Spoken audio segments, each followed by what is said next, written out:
We are live. Quick countdown to gather people in here. Now that we're on this link, I'm going to go tweet this link out officially. If anybody can socially share this special Movie World link, come on over. We're going to be live here in 2 minutes. Well, 4 minutes. We got an awesome show for you, so stay tuned. Spread the word. We're over here today. If you're watching this, we're over there.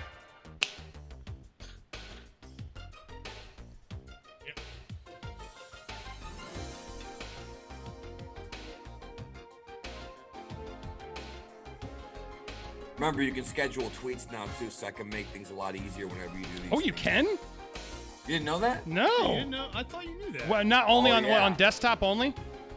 I don't know. I only do it on desktop, but it's very, very useful. Yes, I actually need that in my life. I'm about to tweet at you, so you can retweet it, or you'll have the link.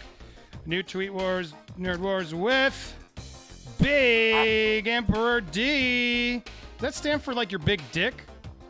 No, it's a nickname I got when I was in 7th grade. All right, Plus, good. my dick is not very big, so.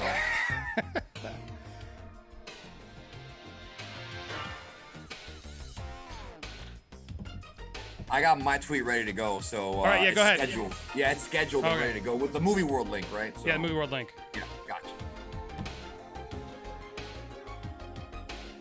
Oh, David March has us on the big TV now. Woo, woo, woo, woo, woo.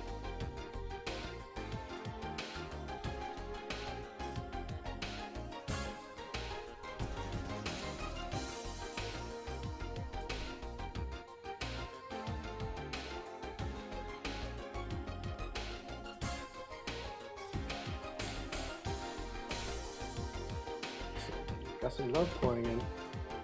Hey, everybody. Nice to see so many people. Come on over.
Sorry, here we go. My computer's slower with 2 streams going, so pardon me, guys. And now we are... All right, it's all out there. We're doing it. Let's do this, guys.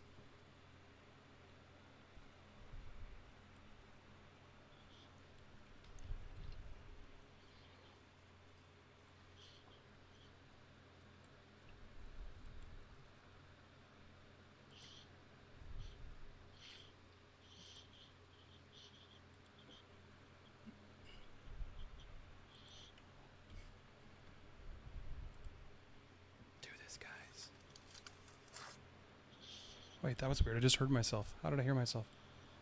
I heard that too. That's happened. All right, here we go. Doing the ventriloquist thing.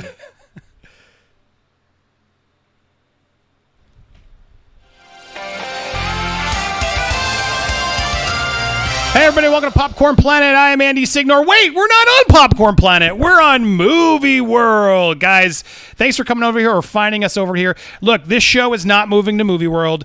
I'm going to keep Movie World over in Popcorn Planet, but let me explain what's happening over here because we're going to do a special thing. I'm going to tape some of these fights. We're going to start over, but you're watching our special Thursday night stream. I got a special guest. So happy to be here, but I'm doing it over here because I got to make 4,000 minutes of watch time hours.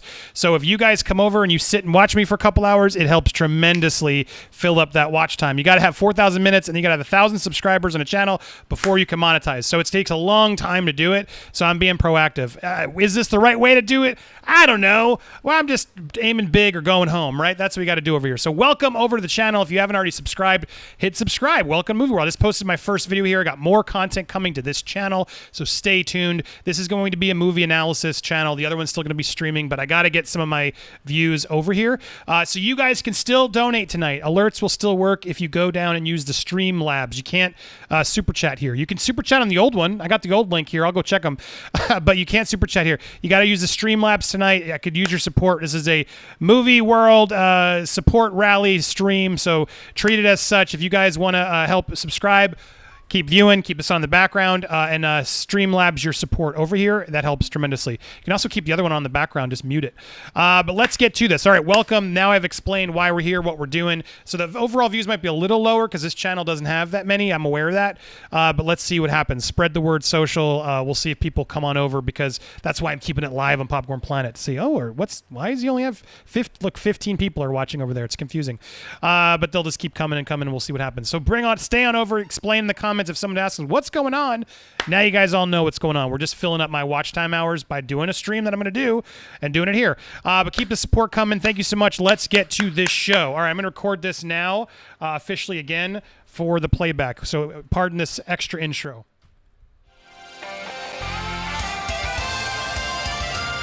Hey everybody, welcome to Popcorn Planet. I am Andy Signore. I'm so excited for another... Oh, that's not the right address. Hold on, I'm going to do that one more time. You get rid of that. Here it is. Boom.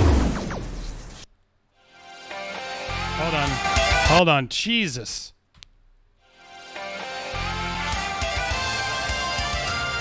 Hey everybody, welcome to Popcorn Planet. I am Andy Signore. After 3 attempts, we are here for Nerd Wars. Whoa, whoa, whoa, whoa, whoa, whoa. I know what I'm doing. At least I'm pretending like I know what I'm doing.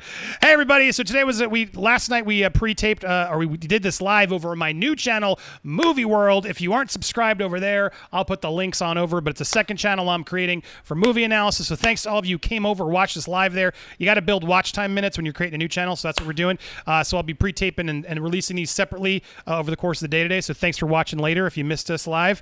But I'm so happy today because we got a bunch of fun topics and I got some great guests with me. Let's get to them. Hey everybody, welcome to the show. Boom, boom, boom, boom, boom. Hey everybody. What's up? So nice to have so many of you here. Oh, wait, I gotta unmute my man. There you're muted there. Unmute yourself. Damn, I got my Alfred Chris. What's up, Chris? My expert. We got Damien, we got a Don, and we got our special guest. All you, screw you guys. We got a special guest today. So happy to have Mr. Geekdom101, World of Geekdom. Danny, what's up, man? Welcome to the panel today. My mom told me I was special when I was younger, so thanks for affirming that for me. I appreciate it. Happy to be here. So special. No, all of you guys are special to me. Thanks for all being here. We got some fun topics to talk about. This is a looser show for Danny that you're in here new. This isn't as sometimes it gets heated. Sometimes we fight hard. Hell yeah. Sometimes we just have discussions. If we all agree, we all agree. Nerd Wars is a little bit more of a conversation and passionate conversations when we need to be. So all excited to do this. Damien, real quick before we go. Damien had a big premiere of his film, The Other Side. I need to give him a round of applause. My man, it was amazing. Short film, independent film that he made himself, got funding, and now he's can we announce the big news? Yep. Mm-hmm. He's got funding now to make a feature-length version of it already. Woo! Amazing, my man. Bravo! Thank you. Congratulations, man. That is so exciting. He's looking for he's got almost already over half of the money. So fantastic, man. Other investors he's rallying up now. So if you want to get in on something good, I saw the 12 minutes. It is fantastic. I'm so excited. Damien, where can they get more information? You could always check it out on the other side. I'll always have links here.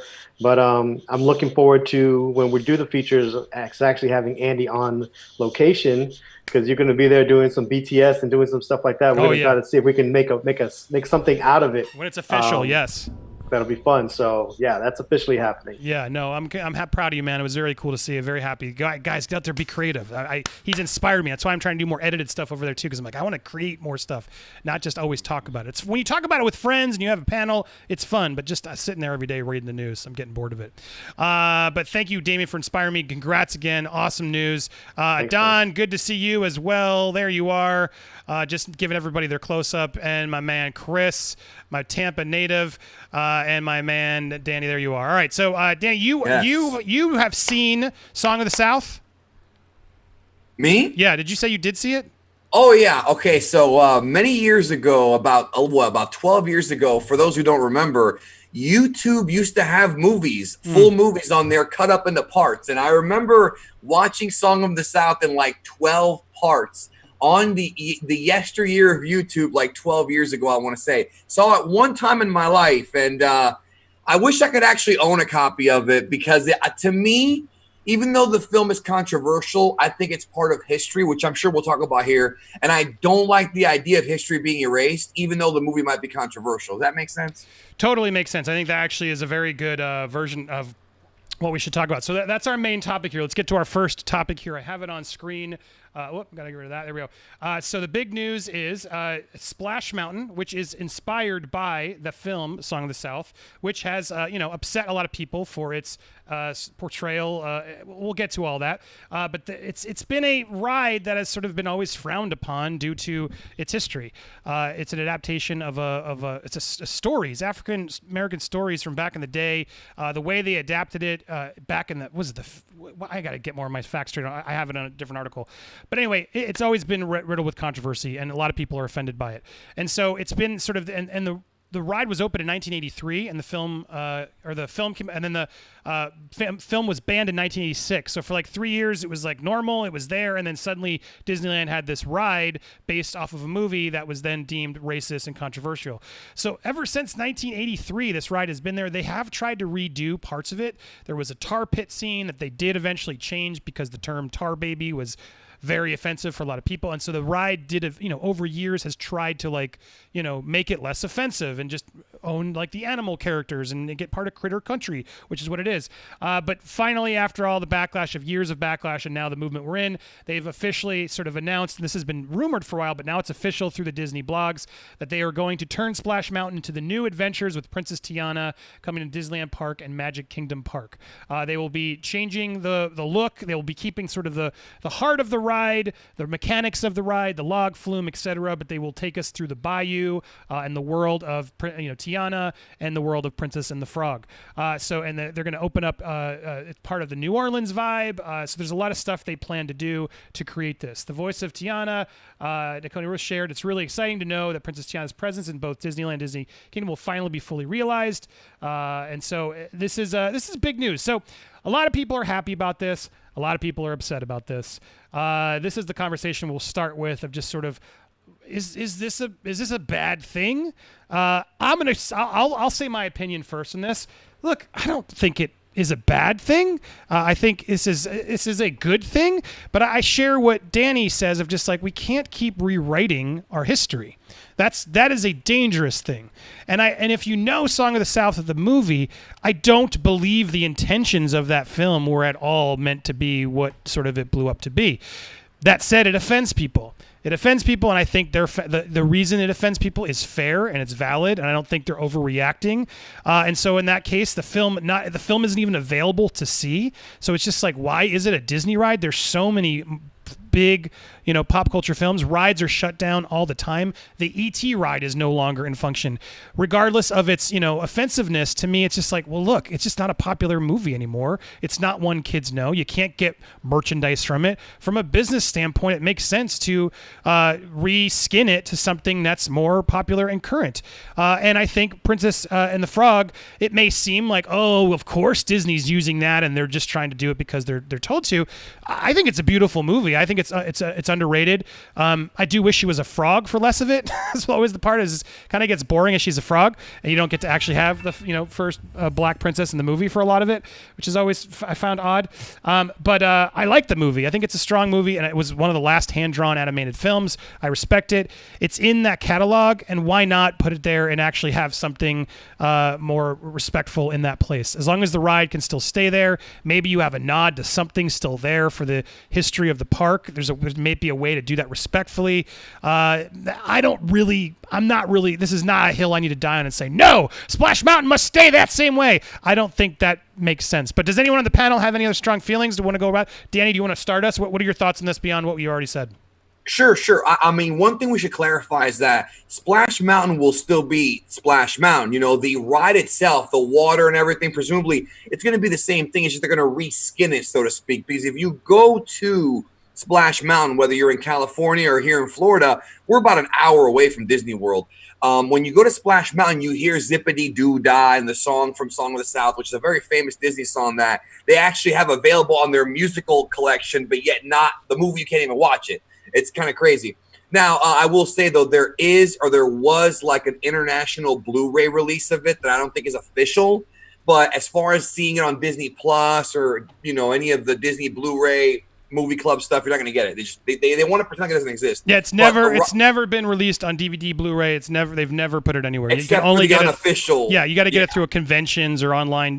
Rip it illegally. But yeah, correct. Go ahead. Right. So, no, I just want to say that the ride's going to be the same, and I understand this because they've done this before. Other rides have. For example, in Universal, they had the Terminator ride that became the Simpsons ride. Or I'm sorry, the Back to the Future ride became the Simpsons ride. Terminator became Transformers ride. So changing like the skins of the rides is like a common thing. The Hanna-Barbera ride became the Nickelodeon Nicktoons. What was it? It was a Nicktoons ride. I forget what it was called. Somebody will probably reskin. Yes, there've been a lot of these examples. Yeah. So I think what they're gonna do is replace Zippity Doo Dah with some of the songs from Princess and the Frog, and that's fine. My only issue, I mean, they're obviously doing it because of the current state of the world with the current political climate and Black Lives Matter and all that. They want to distance themselves away from like Song of the South even more. And I understand that, but I still have a problem with them sort of erasing history in the sense of not so much the ride, but also the film. I do think that, and maybe I'm being selfish here, but I'm a completist and I like having a collection of Disney films, which I happen to have outside of Disney Plus. And I feel like that's a film that, even if you put it out with a disclaimer or with an apology or whatever you want to do, I think it should still be available to the public because it is a movie that is a piece of art that people worked on, whether or not it's controversial. Yeah, I understand why you wouldn't want it, but I still personally think that they should put it out even with a disclaimer. I know why they don't. I get it, but it's almost like there's a piece of the collection missing. You know what I mean? And that's my issue with it. But it's not, I don't think the ride changing is that big of a deal. I don't think it is a big story for those who grew up on that ride, but it's going to be the same ride, just different songs really, and different sort of pictures. And, the Disney likes to have very high production values if you've never been in the park. So you're going to see like the nice animatronics and the statues and all this cool stuff, but it'll all be redone for Princess and the Frog. It doesn't bother me too much. I just really wish that someday that movie got released, even with a disclaimer, so that people can actually watch it and judge for themselves. Yeah, and just so we're clear on the film itself, because you've seen it, it's like, look, the depictions they don't really say when it took place, and so that's part of the biggest problem with the film. It's sort of done after slavery was abolished, and so it's done before it was. So the characters are just sort of seemingly okay with it all. It's sort of part of the problem of the film, and so there's a lot of just ambiguities about the film. But again, I will say it's not. I don't believe the film was made or meant to be racist in any way. I think they were trying to be positive. Look positive and tell these stories and do it in a way so it's like, if you actually see the film, yes, there are parts that may trigger people and say, well, that doesn't hold, that's not right, and that's wrong, but it really is a cartoon about animals, positive stories that Uncle Remus, right, is his name, tells. Uncle Remus, yeah. Uncle Remus tells, and then sort of the character learns from the stories and so on. But again, there's a lot of more. Compared to some of the other things we're censoring right now, this one definitely is worse than the other ones. So it's like, if we're going to censor, or not even censor, but start putting disclaimers on Gone with the Wind and things, it makes sense that this one is getting, and especially if Disney's not comfortable ever releasing it. But look, I share your, we have to have, you have to have the history there so we learn from it. That is a very important thing. At the same time, you can add these disclaimers and things. But yeah, you were going to say something before I go to the rest of the panel real quick? No, I was just going to say that I agree with you. And I feel like when I saw the film, now I haven't seen the film in 12 years, but when I saw it, I didn't think it was overtly racist. I thought some of the phrases, like you mentioned, Tar Baby, Uncle Remus being sort of like a, what's the word? Like, let me just phrase it like this. The Sam Jackson character from Django Unchained, like that type of character. Uncle Tom. I didn't want to use the word, bro, but you know what I'm trying to say. I can say it. I'll say it. Yeah, I didn't want to use the word, but that's the essential, the controversy behind it. Yeah, I mean, I understand why they want to get rid of it. I just wish it was at least released, even on a limited release, so people could see it, because I didn't think it was that offensive. But again, everyone's different and everyone has different tolerance levels. So yeah, as Iron Wolf said, Disney has a lot of shady past. There's a lot of racism. Hell yeah, dude! Don't even forget they have anti-Semitic. There's anti-Semitic cartoons from back in the day, dude. Walt Disney, you really go down to Walt Disney. Yeah. I mean, he would definitely have been canceled. Don, for Don, sure. Go to you quickly. What do you any thoughts on this? I'm actually agreeing on a lot of it. I mean, for years, even growing up, I didn't put a connection of Song of the South to Splash Mountain. Growing as a kid, I didn't watch Song of the South. So Zippity Doodah, Zippity Day, that just didn't have that same kind of impact to me. But then I eventually did see the movie. So I saw and I understand why people were offended on it, but it's like the perception is what I took out of watching it. Like, because you said it right. They don't say exactly what time frame it is, and if you just change some of the outfits and change some of the names, the perception of some of those songs and some of those scenes can actually go a whole different way. That movie would change completely around if it was just something. But because of the fact that they didn't do that and they went with the way that they did, it just drove that home even more. I don't think they should have got rid of it. I agree there should have been disclaimers, and they would be like, this is going to be more for adult Disney. This is like our bad. This is the thing. Looney Tunes has done it. Like everybody has done it at one point in time. And I personally would love to find those films and those stuff, not because I enjoy them, but because they are history. And those are things that you learn so much of that time, whether it was intentionally supposed to be offensive or not. It does represent that time in a scary way. And that's a good thing to see. And you don't want to isolate that out, because how is it you're not going to repeat your history if you don't know your history? Well said. Damien, quickly, thoughts on this as we hit this topic? I just wish their timing was a little different. I mean, they've known about this change for a while. I wish they would have dropped it before all the stuff happened, and then it wouldn't have seemed like a reactive response. That's one thing. Yep. I would have liked to have seen more princess rides along the way, or general princess rides, so that way it doesn't feel like they're just singling out Princess and the Frog. So for me, I mean, there's a lot of things about timing. Disney's been doing things like this, and we've seen other networks do this like this. I saw your whole thing. I actually watched, I can't believe, the whole thing on The Bachelor, and it just seems like one of those situations. Yeah, I did. It's just, got caught up in it. I don't know how. It was very entertaining. But the point is that if you start doing this in general, and when they pull movies like Song of the South, it really is a slippery slope, because then that means, I mean, they've already covered up badly the crack on Splash. Now you're going to end up with things like Dumbo is going to have the crows changed to Blue Jays, and there's going to be a lot of other things that are going to be like that. He doesn't have psychedelic trippy dreams and stuff like that. So my point is that, you know, it is a time. There was a period. I performed Zippity Doodah as a kid, by the way. I actually performed it in a kid's play, and I was happy to sing it. Wonderful feeling, wonderful day. It's a happy I song. had no idea what references that what it had, and I wrote. It's a good song. Yeah, it's a good song, and I never had any. And I honestly, until other people started pointing out the problem with it, I just like, well, that's how it was then. I mean, that's just how people. He's just a presumed happy was slave, okay. Damien. Come on. Yeah, well, people just. Here's the thing: is that when people told stories in certain periods of our lives, just similar to the Die Hard woke thing, there's just certain things that were just acceptable in cinema.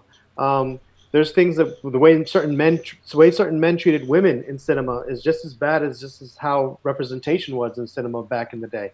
I mean, Jackie Gleason threatened his wife just about every episode about beating her. I mean, let's see if that flies today on a TV show. So there's just certain things that I do not believe in erasing the past. I do believe that it was time to upgrade the ride, but I just wish their timing was a little. They should have just dropped that timing out. They knew about it for months. I actually looked it up as soon as it came out. I was like, is this something new? No, they've been talking about it for a while. They should have dropped it when they had it. No, really well said. I mean, it's true. Years, it's just like that Bachelor. It's exactly just they're doing it because they have to now, right? And that to me is not the best change, right? Because you're just doing it because a mob is telling you to do it versus you believe it's the right thing to do. Well said. I mean, I agree. People are accusing that, and at the same time, it's like, well, look. Is whatever it takes to get there, I guess, because they clearly weren't going to do it. And now it's like now it's pushing a lot of people over that edge. Like, all right, let's change some stuff. I mean, it's like I had the same problem with like Tina Fey. It's like, come on, Tina Fey. Now, of course, we're removing these episodes before someone tells me and catches me. Like, it's everyone's playing catch up now. Like, did I ever do anything racist? Oh my God, what am I going to do? I got to cancel it. It's a climate we live in. We're like, why didn't you do it before? It doesn't make it right. You still, what were we gonna say, Danny? No, I was just going to say that just to add to this, as film fans, which everybody on the call is, most people watching are, there's a thing about kind of preserving history. This is why, like, the Star Wars changes George Lucas made piss people off. This is why, like, we're collectors. A lot of us are collectors, right? They could just as easily release the film in, like, a limited release and say, okay, for the collectors, here you go. But be aware that this is something that we don't really believe in anymore. They could never. They could never do that, though. Disney. I know they Disney won't. I know won't they even won't. They don't care. Disney wouldn't let a mermaid's butt show on Disney Plus. Right, dude. And the thing is, like, the thing about Disney, and this is one thing that we've talked about this a lot, is that they are very, and this is obvious, but hear me out. They are very corporate. Disney does things, I feel, to pander to all the different groups, I guess you could say. The problem is that you have to look at it objectively and say, are you doing this because you really care about us people, like whether it be minorities, LGBT, or are you doing it because you want our money? And that's really when you break it down like that, I often wonder. I'm not here to cast aspersions on Disney's motives behind this, but I do agree the timing of it seems like, we're going to replace this negative black stereotype with a black Disney princess to make you guys happy, when maybe it should have been done years ago, because Princess and the Frog is not a new movie either. No. And so, it's not, let's be honest, it's not a popular movie. It's not a popular movie either. I like it. It's a beautiful film, but it's not one that people are like, yeah, Princess and the Frog, please. Classic. It's not, it's not treated like it is Lion King. You know what I mean? So it didn't make a lot of money. I think it's a great film, but it's like, it is definitely pandering. They're absolutely pandering right now because that's what Disney does. So well said. That's what we got for this clip here. We're going to keep going live, so keep checking us out Thursdays, 9 p.m., whether it's on Movie World or Popcorn Planet. Make sure you subscribe to both. I'll put the annotation up at the end. Thanks for watching this replay. We're going to keep going live for the audience here, so thanks so much for watching. Thank you. Check out Geekdom101, World of Geekdom for Danny's channel, Nerd Tots for Adon, and the other side for Damien. Thanks for watching, and thanks for joining us, guys. See you next time. Bye! The stream is not over, by the way. No, the stream's not over. No, the stream is not. No. So just I just clipped it. I clipped that over. They all movie know. came out in 1946. is when the movie came out. 47. Okay, got it. And then the Which ride is came really out interesting, 83, right right after World War II, which is interesting. And then in crazier news of crazy things that people have decided to do because of this whole situation, I don't know if you heard, the Dixie Chicks have dropped Dixie. Yeah, I almost did that topic. That's a whole nother topic. But That's I a whole don't wanna crazy. Go, yeah, I don't want to go no, too. Look, I'll say the unpopular opinion with them. I think they were right, and they were one of the first sort of canceled celebrities out there in the world because they called out Bush after 9/11, and the reality was Bush did some shady stuff after 9/11, going to war and stuff. And so they were one of the first sort of vocal people to call it out, and everyone was like, "How dare you, un-American, burn the CDs?" So that was very early days of cancel culture. Whether you agree with their music, their politics, whatever, it was true. There was a lot of shady stuff that happened from that side of politics. You can't deny it. And so they had a valid point of calling it out. And people are allowed to call it out. Whether you agree with it or not doesn't mean you go burn their CDs. So look, I like them, and I thought their new song was pretty great. It's a pretty good war march anthem. Okay. But I like Taylor Swift too. So take that as you will. I like Taylor Swift too. So but I have to say, I saw even Steven Crowder say, "Look, I don't like these are the dumbest people, but they write a catchy song." So it is what it is. But I do respect them. But dropping the Dixie was an interesting thing because I didn't even realize. But then when I Googled it, Dixie means like the Confederate places of the South.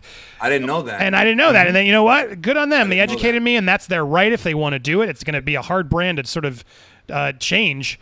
But I'm sure some people are going to be annoyed by it. But it was an interesting topic. But I don't want to get too lost on that one. But go ahead. What were you saying? Yeah. I was just Danny. Go ahead.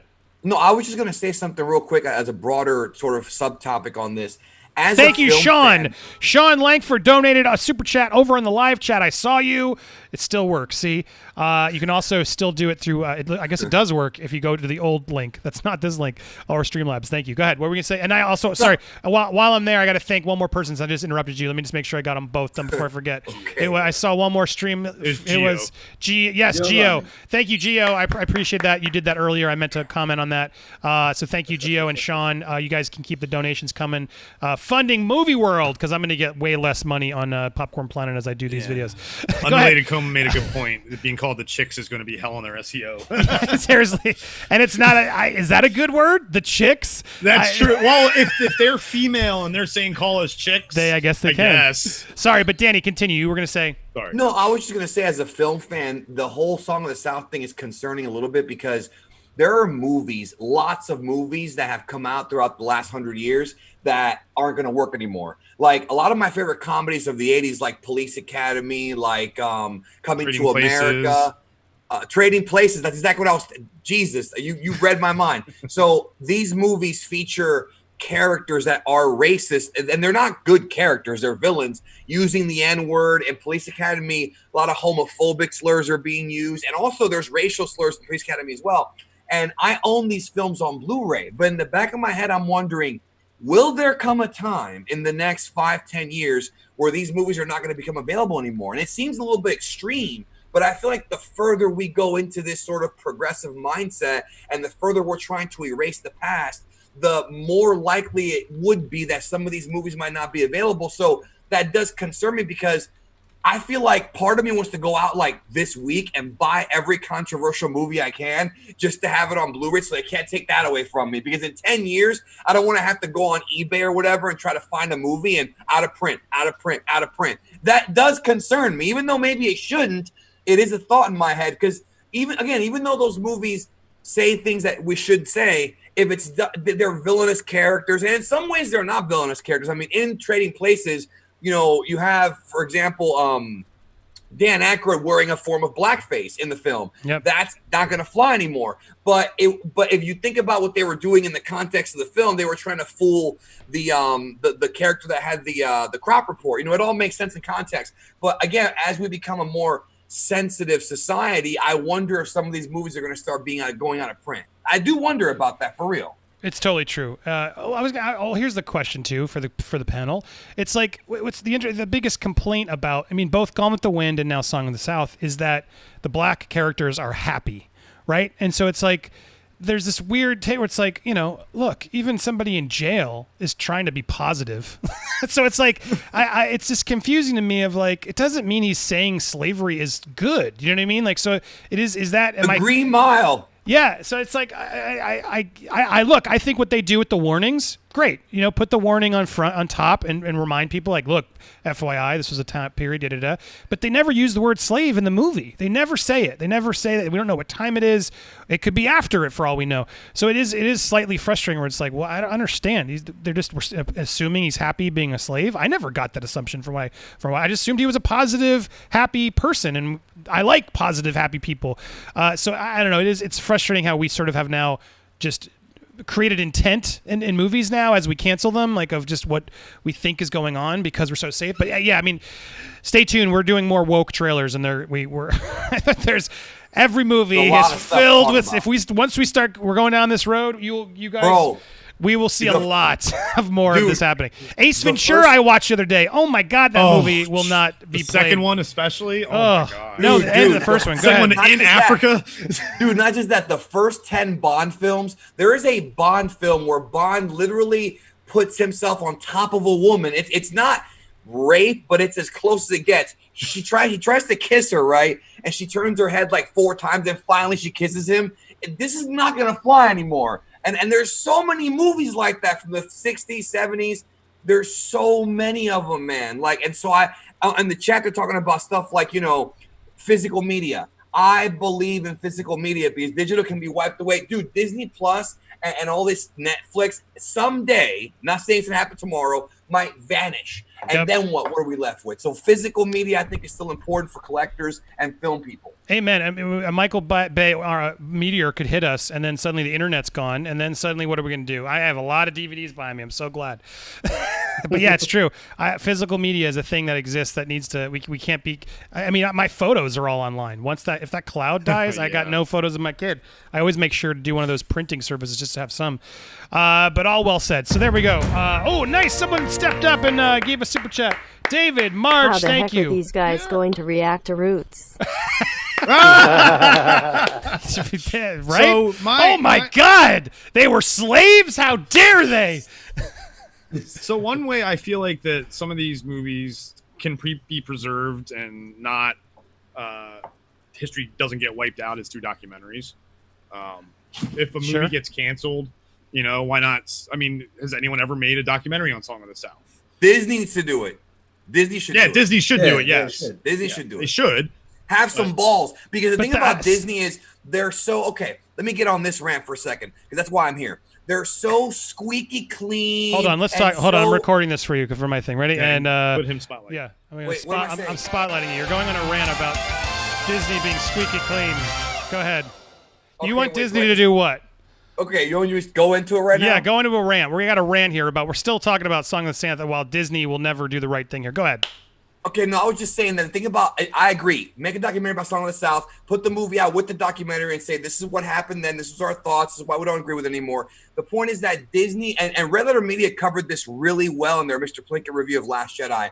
They're so squeaky clean and so overproduced. And so we're this company, we love everyone, please buy our crap. And it's like, they've always been like this, but the problem with that is it's not real. It's manufactured. It's homogenized. It's not real. Case in point, The Rise of Skywalker. Real quick example. We've heard so many stories from so many different sources about behind-the-scenes problems, Kathleen Kennedy, J.J. Abrams. Are we ever going to get a documentary talking about the trials and tribulations of Rise of Skywalker? What creative problems they run into? Did they give in to the fans who were going against Last Jedi? All these different things, and we're never going to see it. We are never going to see Disney ever acknowledge and have self-awareness of the mistakes they've made in the past. We're never going to see them say, okay, we screwed up. Here's the real story. Like, for example, the Canon Films documentary. That's the one that was on Netflix. Tremendous documentary about the Canon Films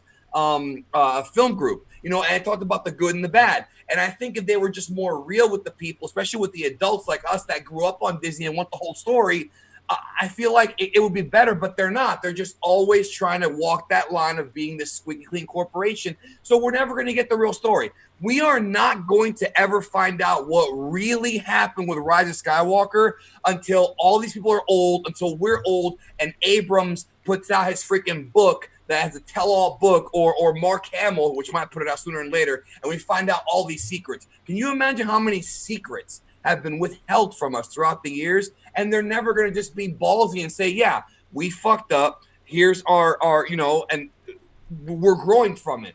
And to me, it just annoys me about that whole corporation. Everything has to be, oh, we had a great time making this movie. Oh, Rian Johnson was great. Yeah. Oh, I love this creative vision. And you can tell it's BS. And it's constant. It's a constant thing. You know what I mean? And so I just feel like it's not real. And it annoys me as a person who wants them to be real. And they would take my money if they were more real on these documentaries and things like that. So yeah, that's I mean, my little rant. Yeah, no, and they're just going to get Meghan Markle to narrate these documentaries anyway, so I don't want to see the Disney super clean, squeaky clean Meghan Markle narrated, here's the truth. Tell us the real story. They're never going to do that, man. They never will. So no, I don't want Disney to touch any of it. Let them do their thing, and let someone else actually make that documentary. Put it on Netflix. Netflix will has the balls to put those documentaries out there. Man, that Epstein documentary is just, I have to shower after every installment. But yeah, like they're not afraid to put some intense documentaries out. So I would rather see it on another streaming platform than Disney. Right. Because they won't even want to say anything historical in that. It's true. Like I bet you Disney wouldn't put Roots on, even though, hello, like everyone needs to see Roots. It's such an important historical, it's a powerful and powerful, yeah. But anyway, all right. So any other final thoughts before I get this? I'm getting. Anybody else want to say something quick as I tweet out our next topic? Because this one's going to get weird. Anything else? No, all right, we're good. That's Join my us. rant, brother. Thank you for letting me get that out. Dude, come on, any time to rant. I appreciate it. I just wish companies were more real about this kind of stuff, man. No, they're not. All right. Well, I just tweeted out our next topic, which is a weird topic. Maybe it's not weird. Can you guys tell me if this is weird? But let's start up round 2 here in Nerd Wars. Here we go. Guys, I haven't seen Ninja Turtles, the cartoons, or I haven't read up to date with the comics, but I've been a fan of the Ninja Turtles since I was a child. I got a million of them back there. I got Krang, Bebop, I got Leatherhead. I mean, I got all the Ninja Turtles. So I'm a Ninja Turtles fan, but as I grew up, I didn't follow them as religiously. But there's a new article I said where they introduced a new member of the Turtles. I have it right here. Ninja Turtles add a new member. And I didn't realize they've actually added like a lot of members. Apparently there's already a 5th turtle. Did you guys know this? Her name is Janika. And Janika is I was just going to go through. Is anyone familiar with this stuff before I go down the Don, Damien, Chris, Danny over at Geekdom? Thank you for this. Ashley, Andy, good luck with Movie Andy. World. Thank Good you. luck with Movie World. Bravo, Ashley. Love you, Ashley. Thank you so much for that support. Movie World, we're streaming here, guys. This is part of our live stream Nerd Wars we were doing here. And Ashley, thank you for that support, reminding us to go subscribe to my second channel, Movie World, where we streamed here tonight. I appreciate it. Always love seeing you, and I'm grateful for your support. But does anybody, and in the chat, let me know, does anybody up to date on Ninja Turtles? Do you know what I'm talking about yet, or am I educating you all? No, I'm familiar with it. I don't read the comics as much, but I do remember when they first announced her, and then but like when I first remember the announcement, at that time I was like, oh no, they already had one in the live action show that they had, Venus de Milo, and that did not work. No, a lot of people did not like her. And she was I have like a the shot of her. Yeah. multiverse. They gave her shell boobs on the Next Generation. It was a very weird look. But yeah, so her name is Janika. And I don't know this. Jenica. I don't know how to say it. But I think it's Jenica. She was a foot soldier. She started as a human foot part of the Foot Clan. And she was dating Casey Jones, her debut, and she wears yellow. And then sort of an accident happens, and they mutate her and turn her into another turtle. So she's a previous Foot Clan member who becomes a turtle, and she's now a member. Now, I don't know. That could be cool. It's not Venus de Milo or whatever her name was, which wasn't cool. At least they're like going dark and giving her some cool backstory. But just I wanted you guys to know the full history because I didn't even know that part of it. But where it gets weirder for me is that's not the 5th member. The 5th member is Alopex, a mutant snow fox that under Kitsuni's influence was a Foot Clan assassin, and the first new Turtles character designed by co-creator Kevin Eastman in 15 years, debuted in 2011. Freed of Kissone's control, Apox becomes an ally to the Turtles and something more to Raph. They come back together, yada, yada, yada. But so anyway, here we are. Here is Atox. How do you say it? Alopex? Alopex is a snow leopard that now is the love interest for Raphael. Look, I don't know. Is this weird? Is interspecies cartoon interspecies a fox and a turtle? Are they just doing each other now in the turtles? Dude, it's not weird, man. Is this not weird? It's interspecies erotica. A fox and a turtle cannot mate, Damien. That's the island of Dr. Moreau. If a pig and a frog can get together and make little pigs and frogs, a turtle and a fox can. Don't forget, the first interspecies. Kirby. But they never got together. I never thought of them actually like snuggling. They've showed episodes of Miss Piggy dreaming, and she's got little piglets and little froglets on a little bicycle and stuff like that. And the whole room smelled like bacon. Meanwhile, Gonzo's trying to get up in there, and we don't even know what Gonzo is. He's an alien. We found that out in the movie. Well, he can do some things with his nose, bro, and we'll leave it at that. Gonzo wears his, so we've had. God knows what he does with that. I agree. Yeah, that's fair. Good point. Let's be honest. Even in the first Ninja Turtles, Michelangelo always had a thing for April. I was just gonna say that, man. That's right. Damn it. We're on the same page, man. Yes, we're on the same page. They always implied to have like a crush on April, bro. Now, the question about this fifth turtle is, are they all going to go in at once, or are they going to take turns? That's what I don't know. Well, that's what's when you're looking at again. I don't really care. I was reading. I was like, wow, they're doing interspecies stuff in there. But Damien, you make a good point. Miss Piggy, Kermit have been doing it forever. I asked you guys to come up with an example before because I put this together quickly. But it's just look. What's weird to me is look. You're right. April's a good example too, but they always like make the girl turtle show up as if like, oh, okay, well, in order to have a love interest or a female there, it's got to be a fellow turtle. But now apparently they've sort of finally admitted, no, you're right. They liked April, and now they can have a female snow leopard that can come in that Raph can be attracted to. And who am I to judge who they're attracted to? I suppose. I do worry based off the island of Dr. Moreau. You can create some really dangerous subspecies there that might really just mess up the whole world if mutant turtles start, procreating with humans and snow fox. Who knows what's going to happen in that comic? But hey, I'll read it. James Tyler came up Will with you really, though? No, I probably won't. I still won't. Which one did he come up with? With the Madagascar, the hippo and the giraffe. Oh, you're right. Yeah, I was going to say Donkey and the Dragon and Shrek. Shrek and the Donkey and the Dragon. So this is a commonplace thing. Yeah, it's a common thing. I'm not too... Love is blind, Andy. Love is blind. We also can't look at it from like a sexual perspective. It is something for kids, even though the Turtles is a little bit more adult because the IDW comics are a little bit more adult.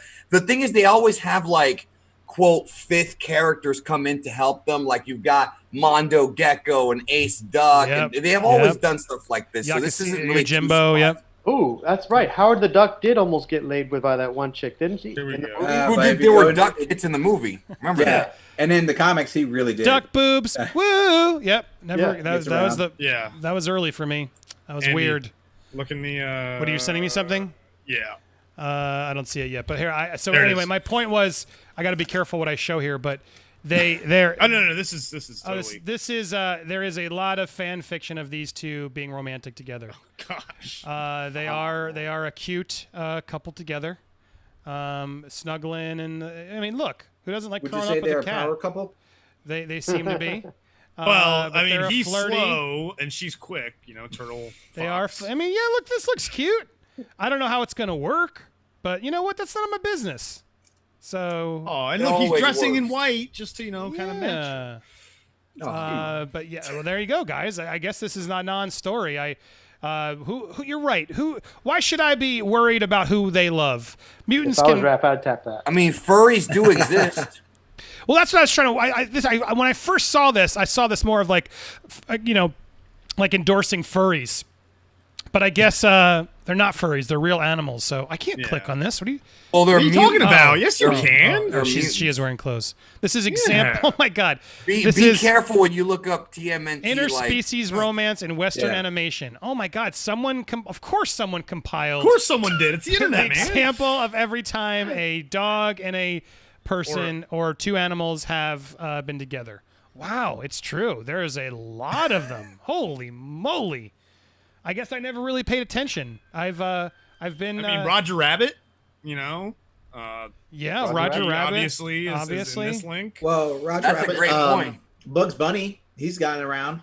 Well, he's also a Oh my cross-dresser. god! I'm so. not. Look at this list. I can't even get through. I this. know, it's insane, isn't it? Oh my god! Yeah. was Look, it, animals are getting around. What was it? Futurama. The Warner Brothers, Wacko and Dot. And, Oh yeah, Animaniacs. Animaniacs. Yeah. We don't even know what they are, and they were definitely going for Nurse. everything else. Yeah. Yeah. Oh, yeah, They're doing a reboot of that, I believe. Yeah, they place It's their true. lips on everybody. And Donatello, all the turtles have a crush on April. You're right. Does she ever hook up with any of the turtles? Has she ever been attracted back? No, I don't think so. I So think they she won't kissed, go like, there. In cartoons, she's kissed them, but like just as in a flirting way, In the like, forehead. That just- seems like Yeah. that. You know what? Why do turtles should get love too? Why can't April? She's a turtleist? I don't understand. I consider her a tease. Yeah, she should. But I mean, they've okay, saved her okay, life how and- many times? Okay, Andy, would you sleep with a female turtle? No, but that's There besides you the go. point. Depends. Is she 6 foot tall and a ninja? Maybe. Yeah, maybe. I mean, come on. Did you see Venus de Milo in that shell? No, I would not. It looks really weird. Why did they give her shell boobs? Why? Because people wouldn't be able to tell don't- that she's a female Yeah, otherwise. it's so weird. It's so weird. And then they made her like light blue. They already had blue, but I guess they didn't want to make her purple. I guess or pink or something. They're like, well, let's look. All I know is the turtles. Good for them. I like this other Janika character. I like that she's a Foot Clan member becoming mutated, and then she's probably like conflicted. That's a cool backstory. That makes me want to read it more than the Snow Fox dating Raphael. But hey, I guess you learn something every day. Interspecies romance is a common thing in the world. How did I not know this? Part of me read, wait, be careful. This could lead to even more mutated mutants. But that's just very. I'm being like the X-Men. I shouldn't be against the mutants. Any final thoughts on this story? James also brought up. I wasn't gonna bring it up, but there is footage of dolphins and humans. So Oh God! All right, All right, we're not going down that Let's change this topic before it What is gets this? even Hitchhiker's Guide to the weirder. Galaxy? The internet this has topic. everything on it, bro. It's a scary place. Oh God! Well, if we're watching clipping this for YouTube, stay tuned. We're going to stay here live on the stream, so don't leave anywhere. But if you guys know more about this Ninja Turtle stuff, tell me down below. Should I be watching it? Are you all cool with this? Is this cool? Are we happy for Raph and Alopex? Let me know your thoughts in the comments down below. Thanks for watching. More Nerd Wars here, always Thursday nights live, or you can catch us on iTunes, Spotify, and all that stuff. Thanks for watching, everybody. Stay tuned, live viewers. We're not going anywhere. Bye. All right, so yeah, I guess that wasn't as weird as I thought it was. You're right. Miss Stop Piggy and laughing. Kermit really is the most interspecies one I can think of. Actually, it just dawned on me. Like half of the Disney films are like that too. Well, I was gonna say Ariel, Robin Hood is the one that comes to mind. Robin most for Hood. me. oh no, they were both foxes, weren't They were they? both- Them, yes, but didn't Baloo and not Baloo, well, the Little John and the chicken. the chicken, Yeah. yes, Yeah, yes. yeah. All right, I got two more way better stories that are quick ones. Let's get to this really fast. All right, here we go.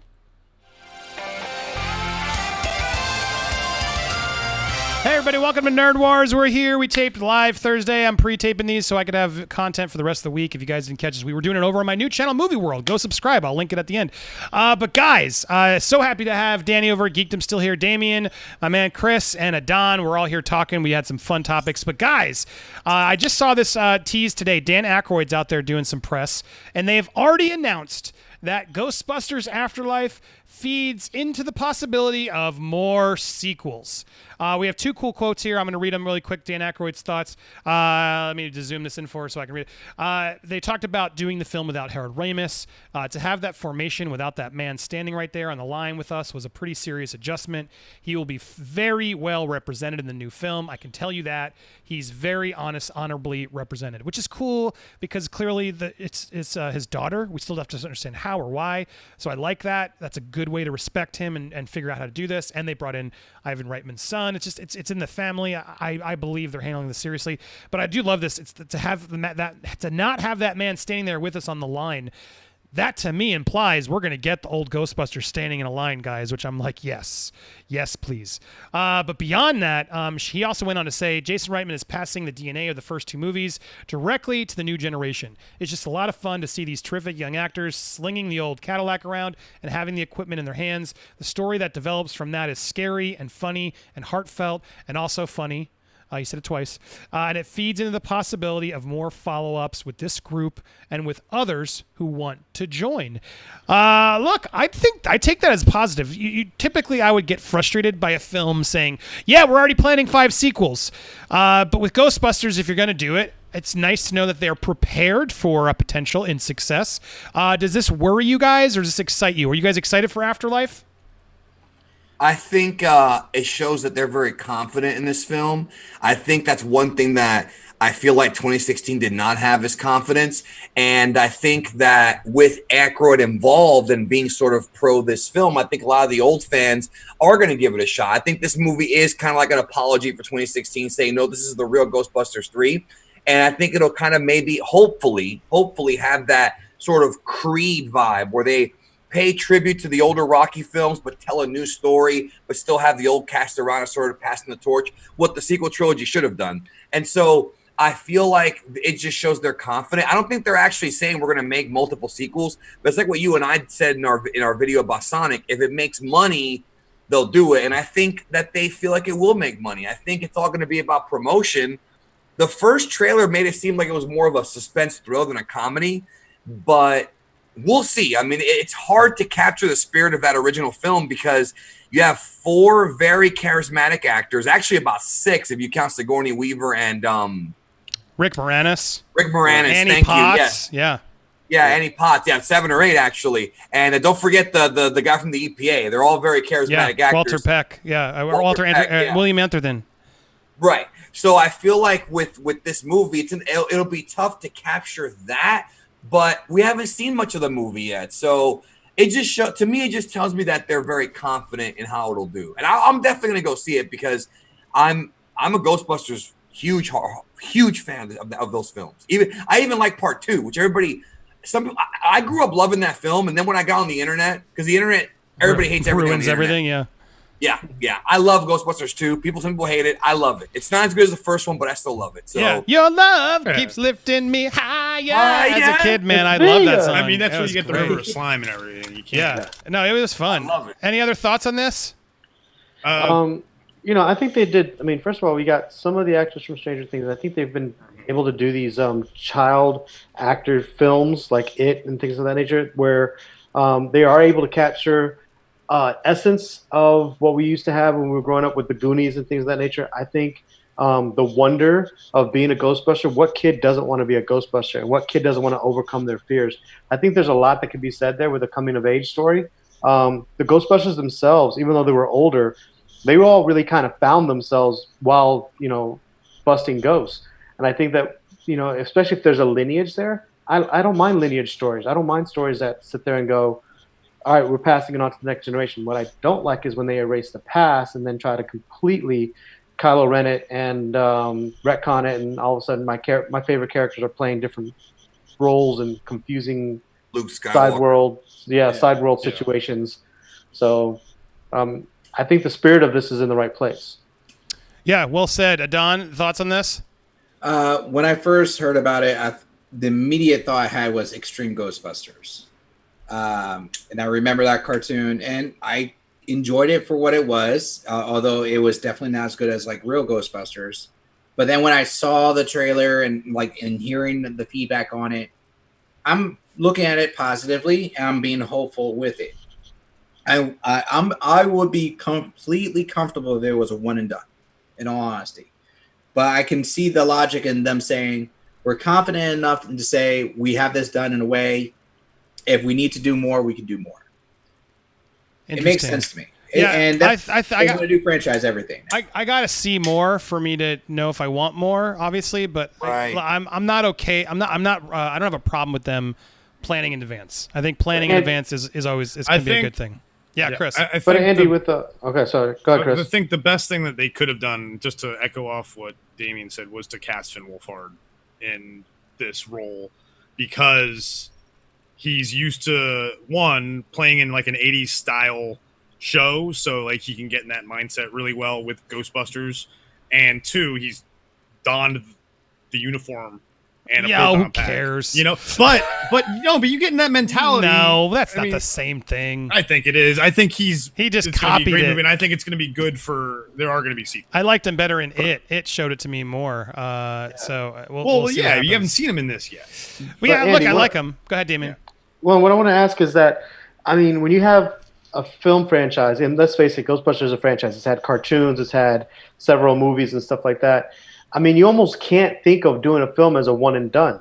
I mean, really, if you took any franchise, any film, could you honestly sit there and say, I'm going to write this and I'm going to create this without the intention of at least having like some? I still want the film to be contained. I don't want it to be like, unfortunately, what they did to poor Alita, which they haven't brought me a sequel, where they just left it so open. You're like, well, this doesn't feel. It feels complete, but it doesn't feel complete. I still want it to be a complete story where it ends.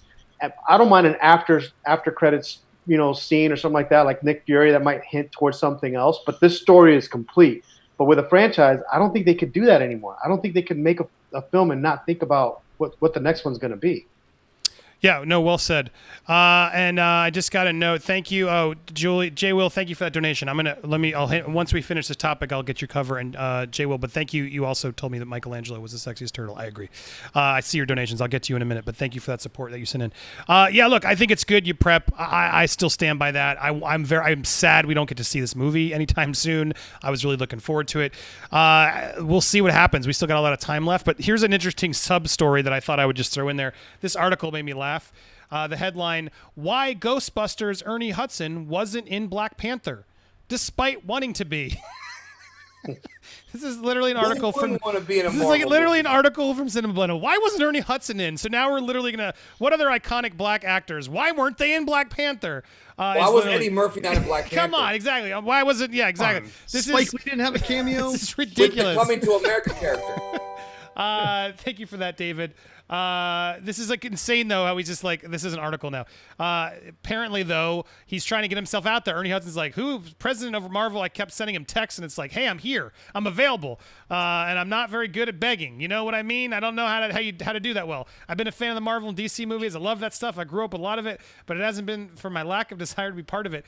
Poor Ernie Hudson.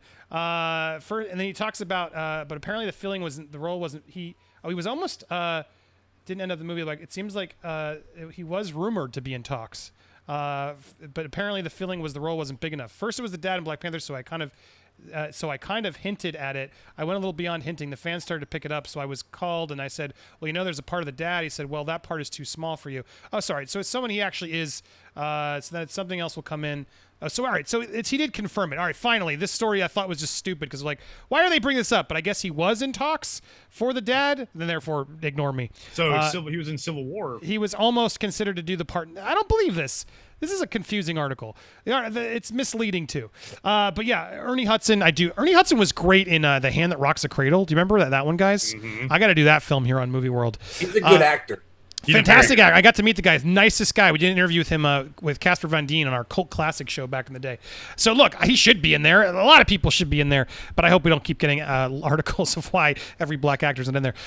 Regarding, though, Ghostbusters, it's nice that Ernie Hudson's back in there. When he showed up at the end of Answer the Call, the Kristen Wiig one, I thought it was so weird he wasn't just, Winston. There was no reason they couldn't have made him Winston, like passing it off to his niece Patty. So the whole thing was just so silly that they didn't cross the streams. So I'm glad to see that this time they will officially do it. So I'm on board. I'm excited. I'm glad. I really like the tease of when we were standing on that line together that Dan Aykroyd slipped. That makes me think, they're gonna get Bill Murray, Dan Aykroyd at least in there, and Ernie Hudson there with the kids like doing it. That could be great, or it could just be more pandering that we're just like, oh man, it's like Anchorman 2 or Dumb and Dumber 2. Sometimes it's not good when they're back. But we shall see. Thanks for watching here on YouTube. Live streamers, stay here. We'll be still streaming, but clipping this for my videos this week. Thanks so much for watching. Come check out Movie World and Popcorn Planet. You can subscribe to them both, or you can check out the previous Nerd War topics over on one of these sides. Thanks for watching, everybody. See you later.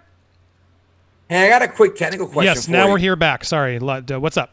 No, I was quick. So when you're doing this with OBS, are you like hitting start record for the segments and separating the video, or are you going to come in after, download the stream, and then cut it out? F that work, dude. See, just because we're live streaming, we're just talking, and I'm going to unlist this anyway.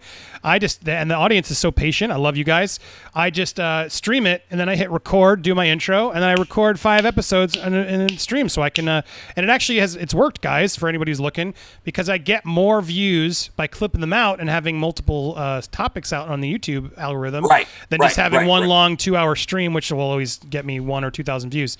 But I can get 10, 15,000 views if I do it the other way around. So, and since we're doing it weirdly on Movie World, I want to make sure people got to see these tomorrow because I can't record tomorrow. See, you got to think ahead, guys. It's a good trick. Go ahead. What's somebody else? Andy, I got one more topic. I just thought a creative thing that you just kind of spawned right there. Do it. So in the Kristen Wiig Ghostbusters, when they opened up that portal and one of them fell in, right? How cool would it have been had they seen and showed a clip? I believe there was a portal that was also opening in the other Ghostbusters 2. How cool would it have been had the character just popped in and seen the other world with the other Ghostbusters crossing the stream, and then all of a sudden you would have had you're like, oh, we're in an else world. We're just in an alternate dimension. I was like, when you were saying that, I was like, man, what would have happened if they would have just popped their head through that portal when they fell in and just saw our Ghostbusters? They had all the cast there. The movie would have still sucked, though. The movie would have still sucked, but at least I would have given it a pass for not using our Ghostbusters. Why are you going to have all of the same characters, all our Ghostbusters there, not playing Ghostbusters? That doesn't make sense. Well, they wasted those cameos. They were so embarrassing. It was so embarrassing. I mean, the biggest problem with that movie just wasn't funny. How do you have those 4 people and not be funny? I don't know. I didn't laugh once. Let's go through. I got one more topic for you. You can hang as long as I'm going to stay here a while, but I know you had to go, Danny. But I got one more topic. I'd love your thoughts on. I can hang out for a little bit. You can hang as long as you want, but just know I don't want to keep you unless you're just text me or let me know if you got to bail. But real quick, I want to thank these. Jay Will, thank you. Michelangelo is the sexiest turtle. Do you guys? Let's talk about that. Who's the sexiest turtle? That's a good one. Raphael. You're into Bad Boys, huh? Yeah, he's well. You like that little bit of Spitfire? A little bit, yeah. See, if I were to cross-gender them, see, I go for the geeks, so I'd have been a Donatello. I mean, I want that nerd girl. If I was going to cross-gender them all to females. No, they got to be guys. Don't be against it. Come on, you never know. Okay, all right, fine. I still think I'm a brains guy, so I'd have still said Raphael looks like if I was going to go on a date with him and all of a sudden I ordered something, he'd piss off and he'd like beat up the waiter for bringing the wrong thing out. Raphael has anger issues. I can't deal with that. That's too much stress for me. Yeah, I agree. The anger, I'm already angry enough a lot of times. So I'm with you on Donatello, and a fellow nerd to just nerd out with and like build shit. I'm down for that. Michelangelo reminds me of like someone I would date that after a while I'd be like, oh God, are you never serious? Oh my God, get a job. Move out of your parents' house. Yeah, I have to move out of your Uncle Splinter's house. You know? And with all due respect, dating Leonardo would be like dating Grace Randolph. Oh, wow. What? Oh, why? I'm just trying to be funny. Is she? I was going to be even meaner. Is she that smart? Leonardo. Oh, Leonardo. He's like the headstrong leader who's always trying to do right, but isn't always right. Oh wow! Man, you and Jody both. That's two nights in a row. No. Look, I like this. Look, I'm just messing around. I have no problem. The only issue I have with her is that she said that Rambo was too violent, but that's it. Yeah, we had a fight. Well, I'll ask you that next. Remind me of the Jody fight we did yesterday. I'm curious what you're talking about. But Adon, which sexiest turtle? Adon, who would you pick? So when I first heard that, my mind went through cycles. I'm gonna layer it out this way. So Michelangelo is that fun one that you just want to like hit every now and then and get with every now and then. Raphael is like that one and done because that's going to be drama and that's going to be just nothing but chaos, but that might be a good time. Donatello is definitely the one you want to have a relationship with. That's the wifey. One. That's wifey material. Yeah, it's like F, Mary, FMK kill. of this, I'm pretty sure. FMK. Does that mean that Splinter is like the MILF next door? The Splinter, more like a gilf. I'm not gonna lie. But she'll teach you all kinds of tricks. The Splinter is like that one's like I will show you things that you have never imagined. Kama Sutra. Right. Well, how do you do add a fourth? F, marry, kill, two F, kills? marry, kill. Divorce. Divorce. What is it? Leonardo would F, lead me Mary- to divorce. Yeah, who's do you want to, your ex with kids? Yeah, who do you want to be your Oh divorced gosh, ex with ex kids? with kids. Who do you want to be your current What's the wife? tur- Who do you want to be the one you get to F before you're, before you're married? And who do you want to kill? Of 4 Ninja Turtles. We have to all agree. Okay, so We're not- Michelangelo. I would is- kill Raphael. Really? I would kill think he- Leonardo. No, Leonardo. I want to be. I I'd want to kill have Leonardo. I want Leonardo to be who I'm divorced to. Okay. Right? He's the I most can see that. rational. Donatello would be the relationship. Yeah. I I agree. think we all agree that. No, Marry- you're right. marry I want to F. Donatello. I want to F Raphael. I want to marry Donatello. I want to kill Michelangelo, and I want to divorce Leonardo. Kill Michelangelo? I Done, thought you just done. said he I'm was just- the sexiest turtle. No, No, I someone else switched it for a good Oh, you F. switched it. No, for he a did. good He F switched it. Raphael because you don't want to marry. You want to F Raphael. He's Can I got. Yeah, kill yeah, Venus? yeah. Can I kill Venus de Milo? Yeah, I think I kill think the Michelangelo other because he's female gonna be actual annoying. killed girl. her. What, The anyone only else? actual female. All right. No, anybody else want to make their list? I'm sticking by mine. I'd say F Michelangelo. So that's a tough one. I mean, I'm close with you with the Raphael because he's a bad boy. You know, Yeah, everyone he's loves gonna that know. He's bad gonna boy know what bad. to do. You know, he He's would not know what gonna to be- do. he's So, gonna be very No, I experienced. think I'll have to stick with what yours is. Very I experienced. would swap out. See, I would kill Leonardo and Ex Michelangelo. ex Michelangelo because Yeah. Michelangelo was that young love. We were together. We were young. And you fucked up. Yeah, and then we Yes. fucked up. And hey, we're still friends, but I can't be in a relationship with you. Jody. Leonardo, Jody, you Leonardo's gotta that join one us if you're gonna stab talk. you in the Sorry, back. I saw you in there. Jody, you gotta meet Geekdom, and I want to hear him. He wants to talk about Grace Randolph. So come on, let's see Geekdom and Jody go off on Grace Oh Randolph. man, come on. Oh, I'm TMing you to you if you want to man. come. I Jody. love Did Jody you send though. him the link? I subscribe to Jody because he entertains me and he's very real deal. And I respect anybody on this platform who's real deal because there's a lot of fakery out here on this YouTube space. Yeah, well, hold on. Let me see if he does. But sorry, Chris or anybody else, did you have any other F, marry, kill, divorce on anybody else? Have an opinion on that, or are we done? or can we come up with like another group that we want to? Now that we have I just four. I just Which DM'd it to you, Ghostbuster Jody. do you want to F? If you want to join in, you're welcome to join into the Ooh, chat room. Ghostbuster. Oh, did you So send me which the link? Ghostbuster do you want to F? Yeah, I may need to hide your camera though, Chris, so I don't have to have a fifth. Yeah, that's fine. I know you're cool. If he joins, but anyway, yeah. I got to stick with mine because look, Michelangelo would be fun to hang out with, and probably maybe F. But if I got to pick, I wouldn't want to marry him. And I don't want to be divorced to him because he wouldn't pay child support. Well, that's the thing I just wouldn't thought have a of job. too. Like the kids, he would be bad with he'd the be kids. real bad. I know he'd be fun with them, but he wouldn't actually like do their homework and be a responsible adult. You know? See, I would divorce Raph. And here's my logic. Oh, he's gonna behind be it. so mad at you though all the time. Did he beat Yes, you? but we're talking It's about gonna be ex with awful kids. getting time. He'll still let me. Raph will still let me see the kids, and I'd be like, Raph, the kids are misbehaving. You take care of them. You do this, and like Raph will be the ones like that'll be the bad parent, and I will. Raph always, is like a bad soccer dad. Raph will kick and punch the ref. What do you mean he's out? Exactly. and I will always look like the good guy next to Raph. Yeah, he's a danger to be divorced to.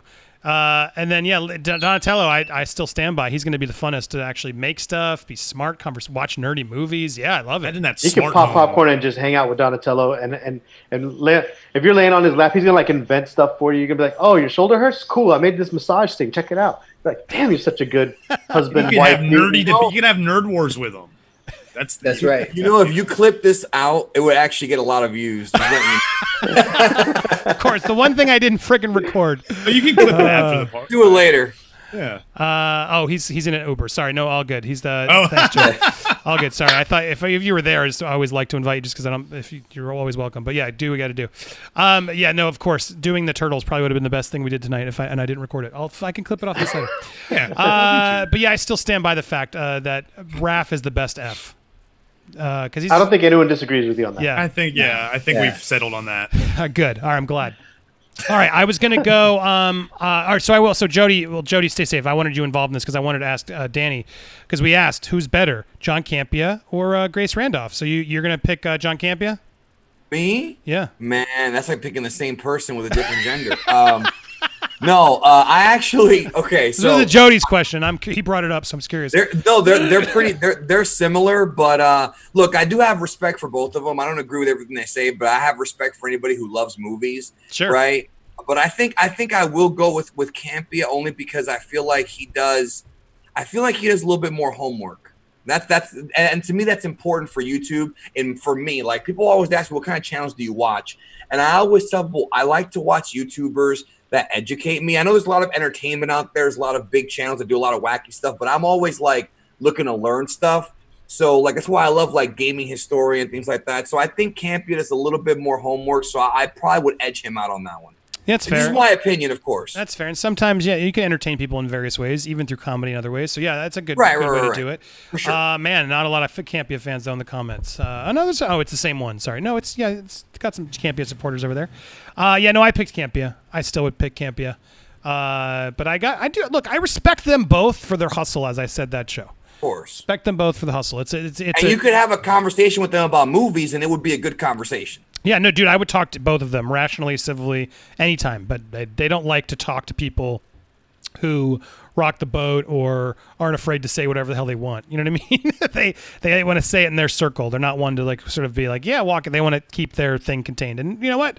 Good for them. Do what you got to do. All right, so I have one more topic here. And then, guys, you can send in some topics. I'm going to hang for a bit because I want to build this watch time up. So if you guys want to hang tonight, tweet it out. If we got another fun topic, let me know. I'll let you guys, if you guys have any topics, we can talk about the 3 boob lady again. Chris, no, I'm just kidding.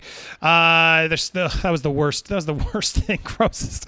But Damien and Don, something other than 3 boob. If you have another topic out there you want to bring up, let me know. But I have one more headline that came that I thought I'd record to see if this is interesting. Here we go, guys. Get ready, and you can Streamlab or Cash App your questions over in between this round, and I'll get them afterwards. Here we go.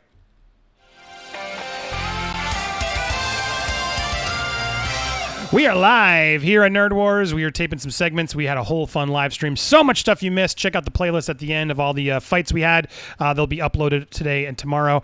And you can always catch us live Thursday nights, 9 o'clock p.m. Eastern Standard Time, or Tuesdays, or you can listen to the audio version on Spotify and iTunes and all that stuff when Chris gets it, because sometimes it's hard for us to get it up there right away. But thank you, Chris, for your hard work. We got Chris here who does that, and so much more here on the channel. We got Damien, we got Don, and we got Danny from Geekdom101, a World of Geekdom. So happy to have you guys. I'm surprising you with stories as we go. I got another one to show you. I want to see what you guys think of this one.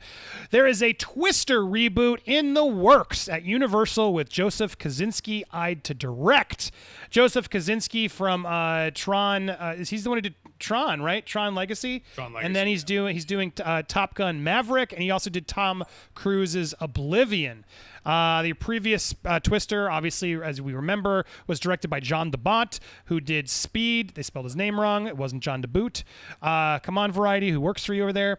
But yeah, who did Speed. This is obviously the iconic film starring Helen Hunt, Bill Paxton, about tornado chasers. Bill Paxton, rest in peace. Super, super, super sad loss. Helen Hunt is still around. Plot details are vague, but the original film starred them. It's storm chasers, a couple on the brink of divorce. They team up to chase tornadoes in order to deliver their advanced weather alert systems that have been placed in the path of Twisters. Brought in $494 million worldwide. That's a lot back then. And it was applauded for its special effects. It even has that sort of Twister zone at Universal Studios still. So anyway, he's got John Kosinski is now up for it. They don't mention whether this is a sequel, reboot. No one knows yet, but obviously they want to try and reboot, bring it in and use the name, I guess. Will they do Twister, Cyclones? Who knows what they'll figure out. But the question is, one, do we like this? Is this something that is worth? It's like one of those films where it's like, I'm not offended. I enjoyed Twister. I'm not like disrespected that they would do another Twister. I'm surprised they didn't do like direct to video sequels back then, like they did Tremors. It could have been a totally fine franchise for them, sort of weather hunters going to do other things, and maybe even Twister or the Arctic, and then you do have like an Arctic Twister or something. There's a million ways you could spin this up. Oh man, I'm on a roll. But I guess the question is anybody like offended by this? This is an iconic movie of my childhood. So you're offended that they're rebooting it? Yeah. Okay, Damien, are you offended? I'm wondering why reboot this film. Like, this isn't one of the films that I would say that.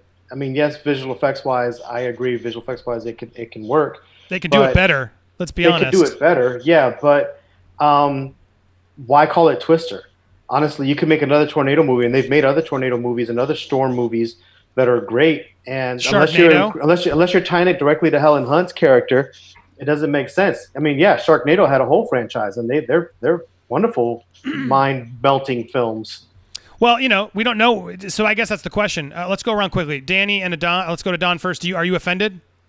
Does it bother you that they're doing this? A reboot? I think it's unnecessary. Okay, and then just quick answers. Danny, unnecessary? Do you mind? If I'm being honest, I don't care. Yeah, Honestly, that's where I'm at. Look, Twister was an iconic movie of the '90s.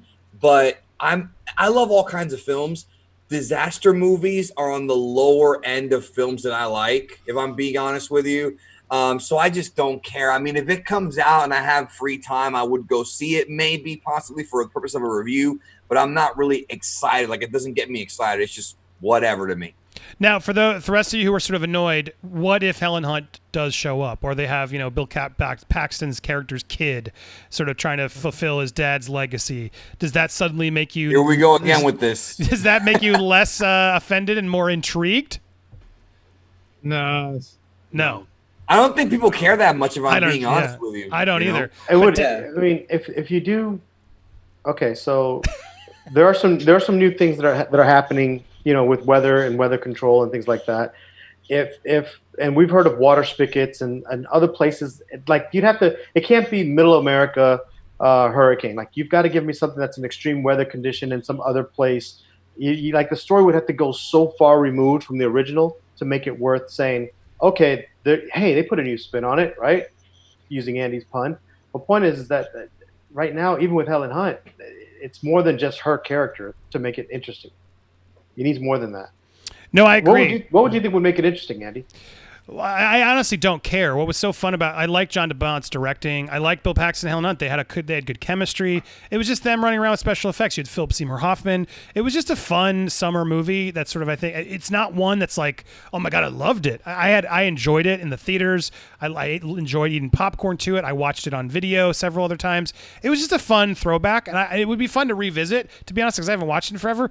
But it just was one of those fun, movies back then. It wasn't overly CGI and filled with a million disaster effects, but it had enough that it kept escalating. But it really was a character movie too. They were two really great actors sort of having that bickering back and forth. So if you're going to do it, you got to have something like that here for me. Have Roland Emmerich direct it. No, Geostorm and all the crap he's doing is too much. If you put a good director in, I don't see why you couldn't make this do it well. Like, you could do better effects for it now. You got to cast somebody, and I think you have a nod to somebody. It could even just be a photo of her, like, oh yeah, the classic Storm Chasers, whatever.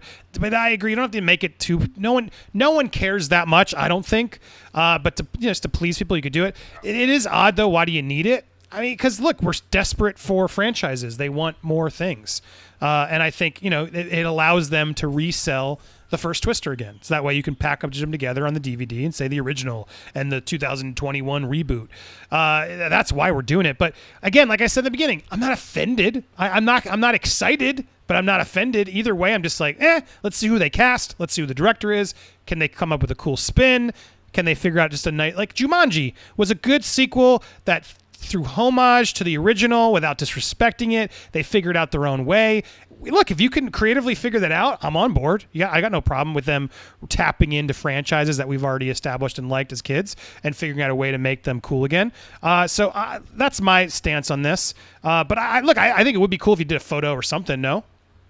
Right. I mean, Jumanji is actually the best example you could have whipped out of that reboot sequel kind of thing, because honestly, they went so different with how the game was played that it made it fresh, and really the only thing it had in common was the title and the board for a little bit. That's the thing, is that Twister, to do a sequel to Twister or to do a reboot of Twister, it would have to go so, like, not necessarily Twister in outer space, but they would have to go so far into another direction to make it a cool idea again, because we've had tornado movies. That's the other thing too. Twister, when it came out, before it, like, the only other tornado movie that I can remember before Twister was like Oz.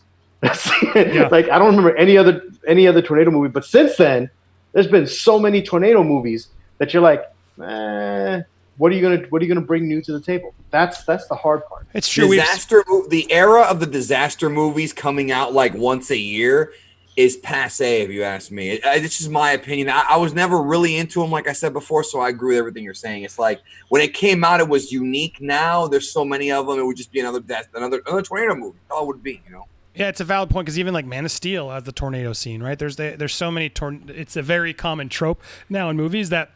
And I don't want to see like the new GoPro crazy yeah, we're gonna make it all even more crazy. Look, it could definitely fail, just like the Point Break remake. They lost the whole point of the movie by making the extreme sports version. I was just like, oh my god! And then they cast nobody good.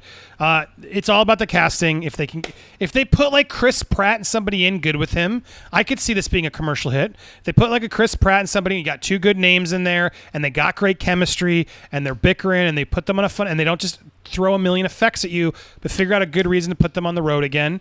Look, you could.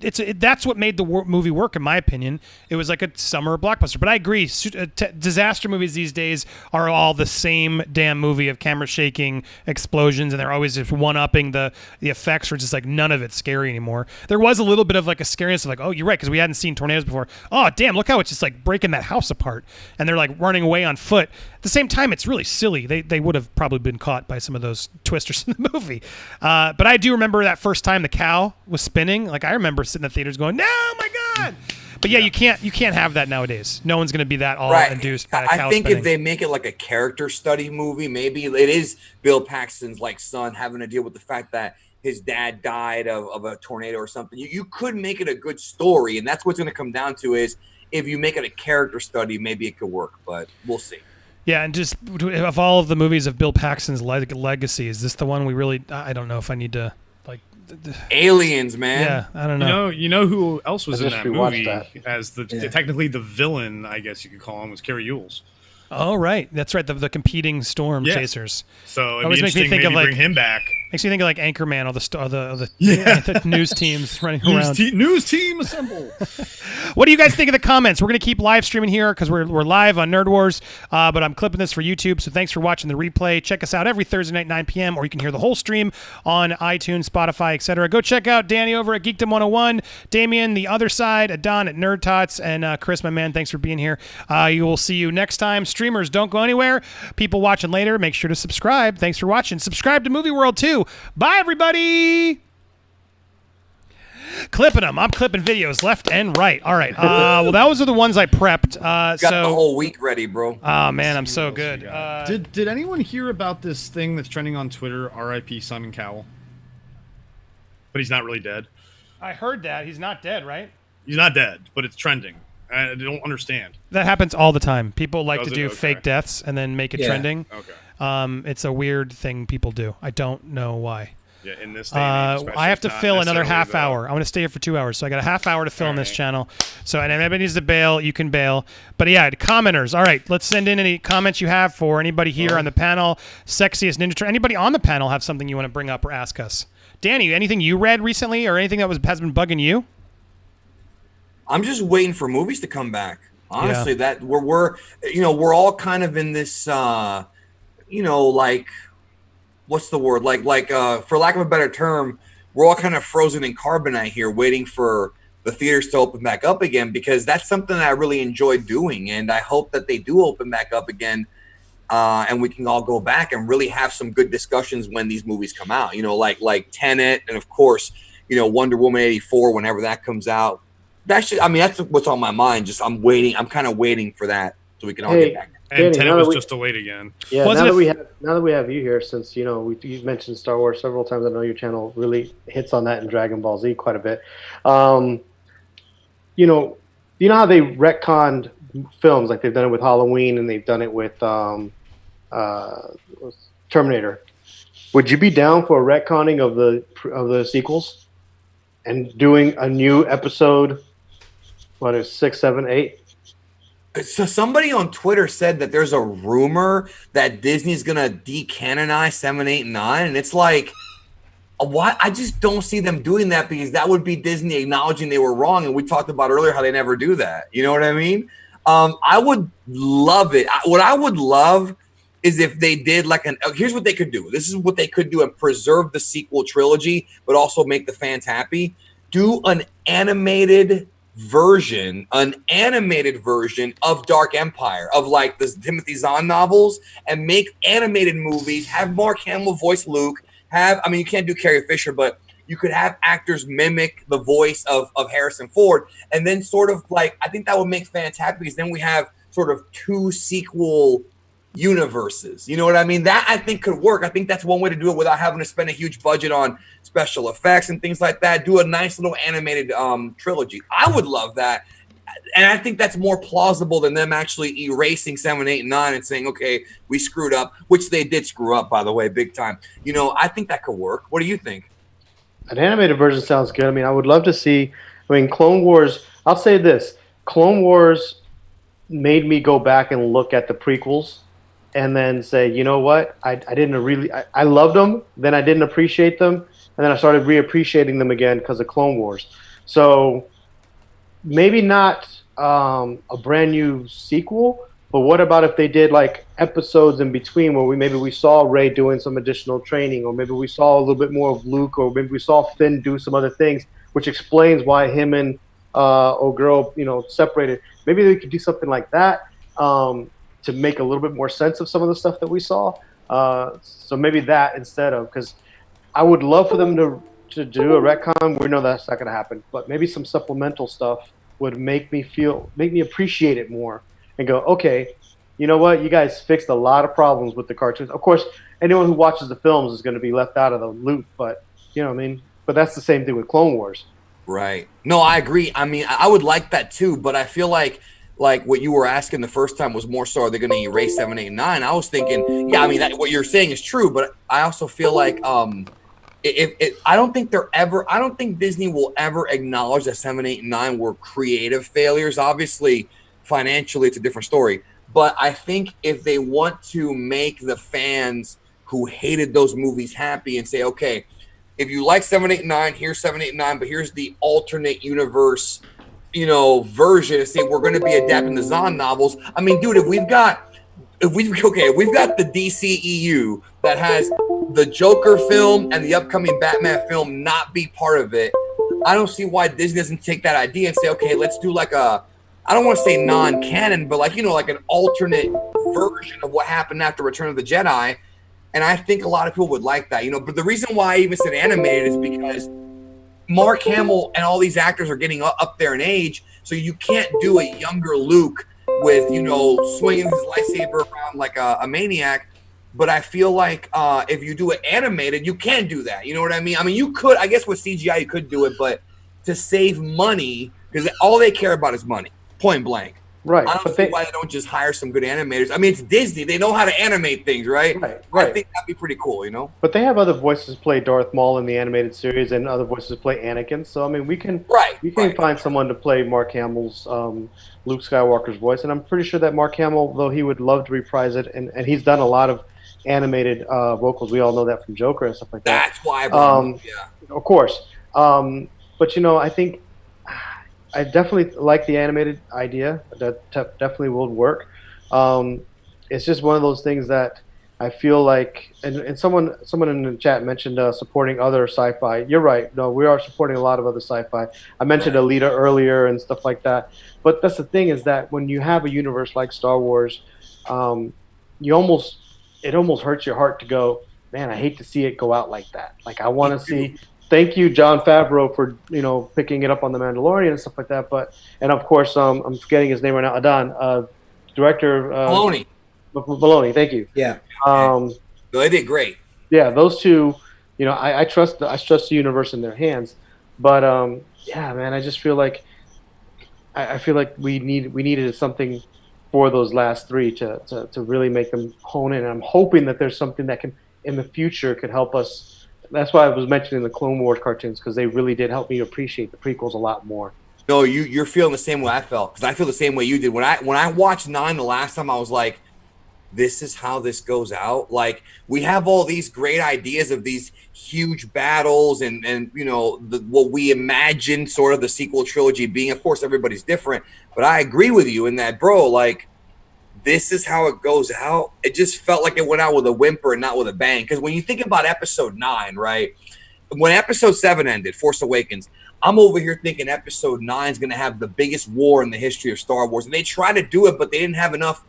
They didn't have enough time or whatever. That it didn't make any sense. Them bringing in Lando and like it just. There should have been like a war where you have like clones, droids. You take people from the prequels and you bring them in. You know, smugglers. You got the Hutts involved and having it on different planets and things like that. That's what I wanted Episode 9 to be, the ultimate Star War. And while that's going on, you've got like an evil Force user, just a real great story, and we didn't get that. So I'm like you, bro. It bothers me because we're never going to get 7, 8, and 9 again. So I think the only thing they could do is just say, hey, we're going to adapt the Zahn novels. And then, hey, all right. That's the only idea that makes corporate sense. I'm thinking of it from like a corporate Disney perspective. You know what I'm saying? Not a fan wants this perspective. Maybe in 20 years, we'll get the George Lucas treatment where they're like, they should do that. Where they go in there and they change a few scenes and they do a few little things, and all of a sudden Guido doesn't shoot at first. You know, we could do little things like that. Dude, they won't even release the unspecialized editions. They're not going to do it. Well, they might do that, but I feel like people are going to be pissed about that too. You know what I mean? Because it's changing the old stuff. By the way, Andy, your camera's not working anymore. My camera? Oh, this one. Yeah, you can't see me on your thing, but I'm on the stream. My USB adapter. That's why everyone heard the thing. I don't know what. I wasn't even touching anything, and it kept going in and out. But no, I was gonna. Sorry. So, but you can hear me. Sorry. But what was I gonna say was that you can get that despecialized edition. It's awesome. I have it. It's amazing. And they made someone. There's a Blu-ray of. I have like whoever made that Blu-ray. The guy who made it sent me it to, and I was at Screen Junkies, so I saved it on a hard drive, and I refound it. It's so good. So there's a really good transfer that exists of the despecialized editions. Yeah, so you can find it. But I don't. Yeah, specialized is amazing. Yeah. Don, go ahead. What were you gonna say?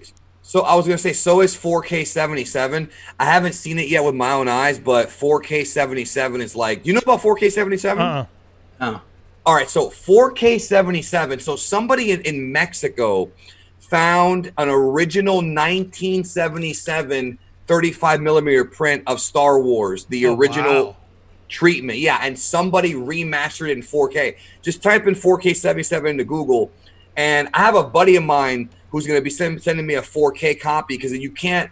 So my computer, like I have 1080p, but 4K doesn't really work well on my PC. I mean, I could, but I chose to go with, I didn't choose 4K for my computer, but my TV in my living room has it. So I would have to put it on a disc or stream it from my PC to my TV. But it is a legitimate 4K fan, I guess, up convert of the original print. And supposedly it's like beautiful. But I haven't seen it yet. But everybody else is marking out over it. Just type in 4K 77. Yeah, I'm staring at it right now. It's a whole initiative where they, look at that crispness. Holy mo! It's mind blowing. That poor guy in Mexico had best be hiding because Disney snipers are looking for him right now. Right. It looks awesome. It's incredible though, based on like the pictures, dude. Look at that. Yeah, you can scroll if you go to that the Star Wars Trilogy. Star Wars. It looks better than the crap on Disney Plus, man. Why aren't they? Come on, they went and refixed all the. Cool. They have that slide over. Yeah, the slider's really cool. Yeah. They fixed all the HD ratios on Simpsons. Why can't they go back and put the Star Wars away? But then the speculation is that Lucas won't let them. There's always the speculation that there was a point where Lucas was like, no, part of the deal is you can never release it. I want it the way I had it. Do any of you think that's possible? Lucas had that initiative, but I mean, since when have they given a damn about what Lucas says, right? Wasn't that part of the story about the sequel trilogy? They don't give a damn. So, and now that they bought Fox, they have the distribution rights to the original Star Wars film. So I don't understand why they don't just, because look, if they take the original prints, I know it's going to take some work because it's an old movie, and put it through the 4K filter, clean it up, frame by frame. It's going to take some time. Put the original trilogy out on 4K, charge $100, $100. Put a documentary on there. They already got my money. I will pay $100 for those 3 movies in the original print 4K. A lot of fans would. Oh yeah, I guarantee like half my family would buy that in a heartbeat. $100 for a 4K version, without question. They'll just get it. Maybe wait until the holiday sale. But they'll get it without question. Black Friday sale. Besides the documentary, what would you want to see on there? I want extras. A documentary that goes over like that goes over like not just a documentary about like the 4K like up convert. No, I want a documentary about like Lucas, like the story about how there was all these scenes that were unfinished. There's a scene of like Luke looking up at the stars and seeing the Star Destroyer attacking the blockade runner, and that was in the you can it's in black and white. It's unfinished print, and this footage exists. There's some really rare footage out there, and also the Star Wars radio. What's it called? It's like the radio drama has that scene in there. So I want to see stuff like that like is super rare that they have to have because it's Disney, bro. Like this is the most resourceful and wealthy company now that makes films. How do you not have this? That's what I want to see. But I'm also a fanboy for the original trilogy. I mean, the original trilogy, that's my Star Wars. Everything else is DLC, brother. The original trilogy, everything else is extra, if you ask me. The beautiful part about all that extra footage is that it's part of what made Rogue One so special, was having all that extra cockpit footage that they had from the original Star Wars. That was one. Yeah, of the and they cleaned it up and moved stuff around. It was pretty cool. Yeah, I agree. That was a very good use of rare footage. Yeah. Now, with that being said, I will say this: you brought up Dragon Ball. I'm maybe I'm in the minority here, but I don't think I am. I feel like if they ever do a live action Dragon Ball again, because the first time they did it was 11 years ago with Evolution, it was a dumpster fire.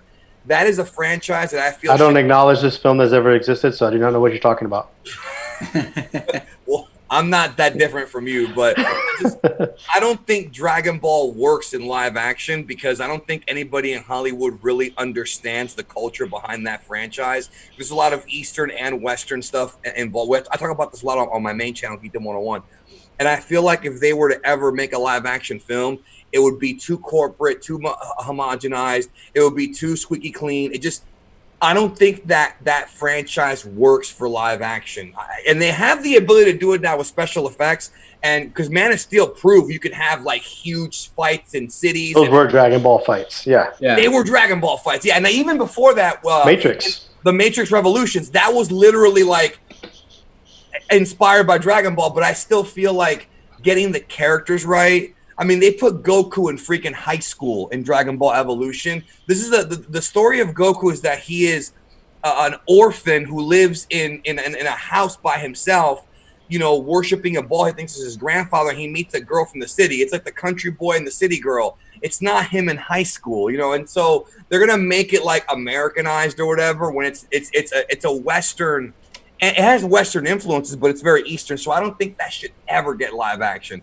And by the way, we got this covered. I don't want to say what I want to say because it's going to involve a lot of profanity. Oh, F them. They're the worst site in the world. But the fact that they are still talking about this live action film, they literally invented a story about how Andy Serkis is in line to play Frieza and all this nonsense.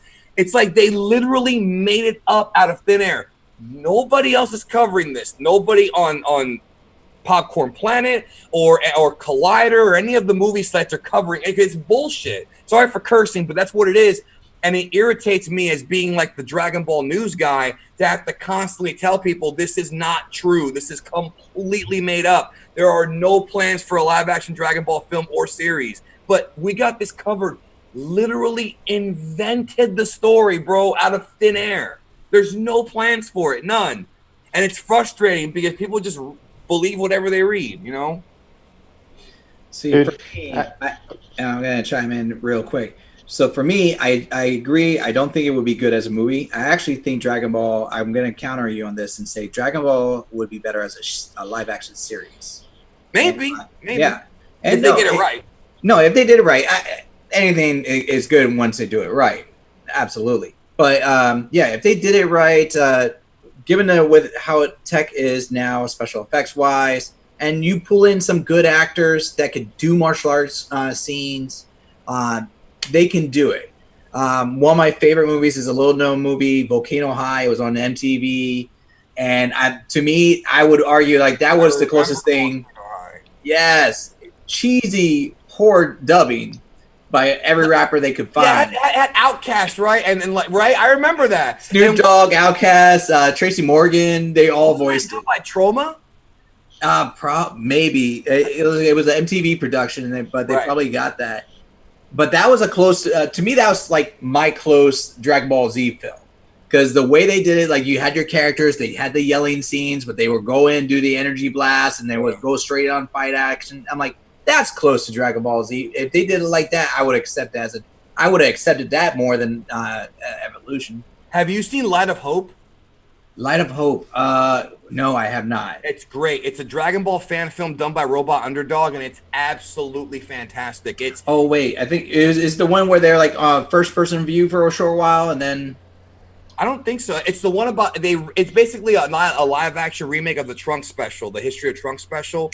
It's really good, and if they did it like that, I think it could work. But you have to get somebody who knows Dragon Ball, and the problem is that a lot of people don't understand it. Like genuinely, I'm being honest, because it is a Japanese franchise, and there's a lot of layers to it. And I think if they do stuff like we mentioned earlier, putting Goku in high school, or making it putting too many memes and things like that and tropes in there, I think you have to capture the spirit of adventure. And that's kind of hard to do with the climate that we're in now, and like the people in charge of Hollywood films. You know what I mean? I just don't trust them to do it right. Is what I'm trying to say. That's what I'm trying to say. I think it's animated with Toriyama at least somewhat involved. I think is the best way. But I agree with you that a TV show is better than a movie because it's too long of a series. It's an epic story. I mean, we're talking about a franchise that's over 500 episodes total.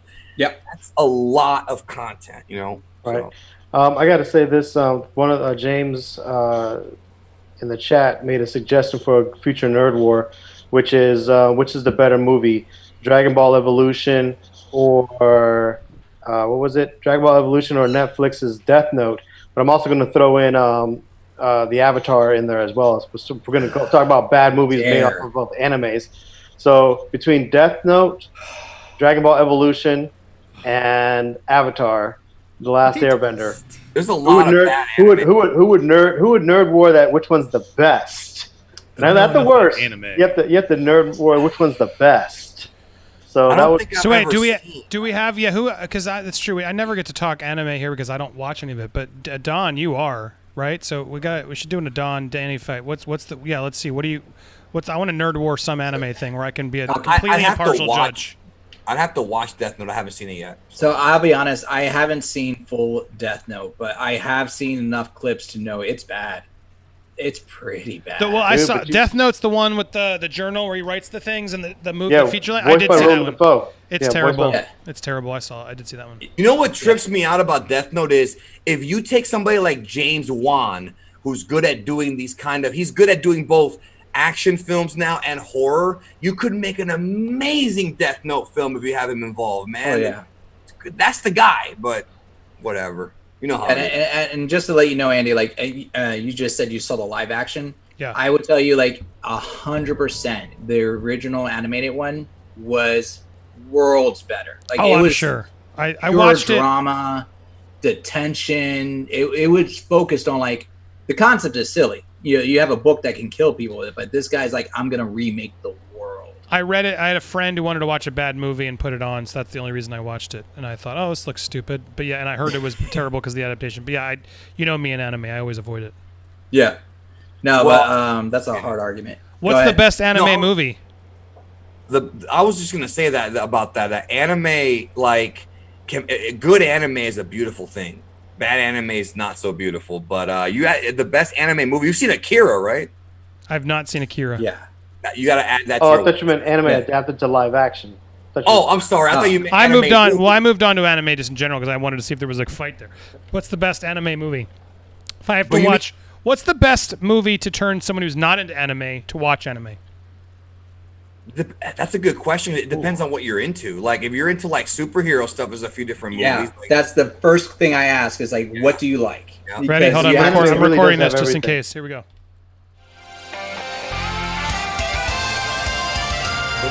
I'm here. We're nerd warning, but we're taking a pause here because I got some anime fans here. Don's here. Danny from Geekdom's here. We got Damien. We got Chris. And I was just asking them. I thought I would record this maybe for clipping later. Look, people have tried to force me to watch anime so many times. I still haven't really watched anything. I've seen some Studio Ghibli, I don't even know how to say it. I've seen some of those films, which I like Princess Mononoke and Spirited Away. I have seen those, but I've never seen Akira. Okay. I've never seen Ghost in the Shell. I haven't seen any of them. So I wanted to ask this panel, and maybe this is an interesting video for anybody out there. What's the best anime movie to potentially get someone into anime? I mean, I'm just gonna go and just say Akira only because it's a legendary film. It's the one that got a lot of people into anime back in the 90s. Does it hold up? I think it's a weird movie though. But like we talked about earlier, it depends on what you're into. Like if you like superhero stuff, you could watch like a My Hero Academia, because that's very like superhero, like Marvel-esque. Obviously, like there's other examples. Ghost in the Shell is kind of like a sci-fi type thing. Ninja Scroll is like a crazy film because there's like scenes, like there's a rape scene, there's like, you know, lots of gore and blood. You're talking about the original OG Ninja Scroll, not the series either. The original, the 90s one that I love. Like, yeah, but I'm going to go with Akira, which, by the way, I think Akira needs a remake and maybe even a television series, because the original manga is, I think, 6 volumes, and they only adapted the first one for the original film, so there's more story to tell. Isn't Taika Waititi doing that film? Well, he's doing the live action. Well, apparently, there was talk of it. Right. But I don't know when is that coming? Like, I mean, he's doing Love and Thunder. postponed it. They lost the rights or something. Yeah, something happened, and then he switched over to Love and Thunder instead. But yeah, I mean, it's something he wants to do. Apparently, he has an angle on it. yeah, I mean, I'm gonna start with that one. I don't know if that's the best choice. Somebody mentioned Cowboy Bebop and the film, but you got to kind of watch the TV series as well. I don't know if that's really the best. I would say Spirited Away is another good one. I would put that one in there. I'm just throwing movies out there that I think are quality anime films. Right. Don, did you have any? Don? So I'm gonna pick a few just because of different genres.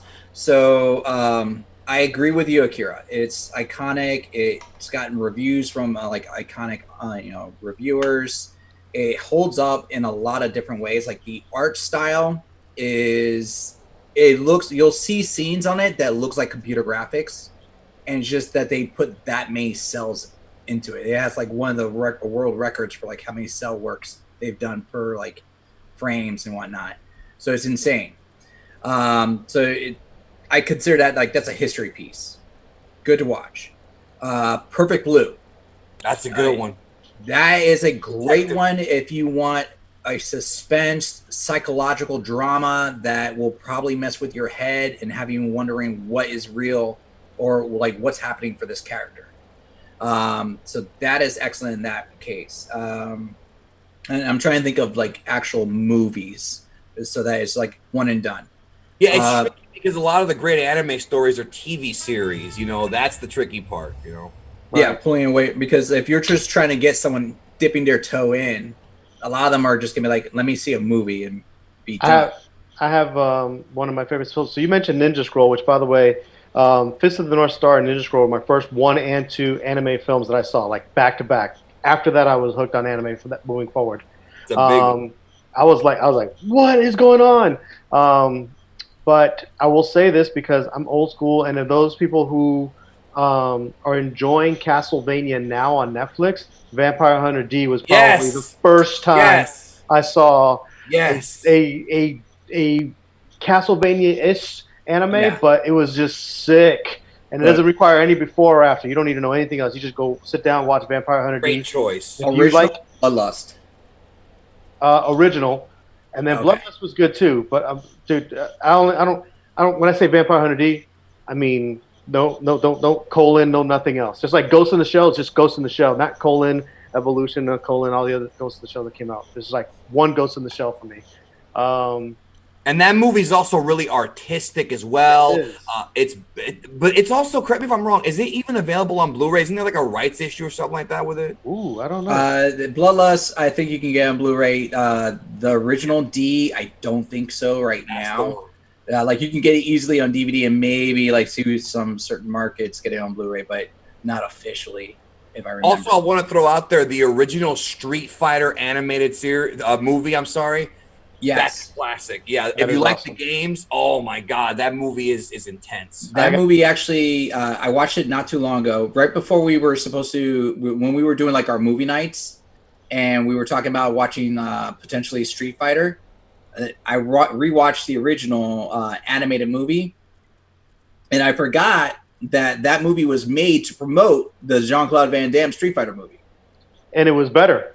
It was way better. Had a killer soundtrack, like rock throughout the way. The fight scenes were insane. They introduced like the characters in great way. Favorite fight scene. Don't think about it. Favorite fight scene. Go. Chun-Li Vega.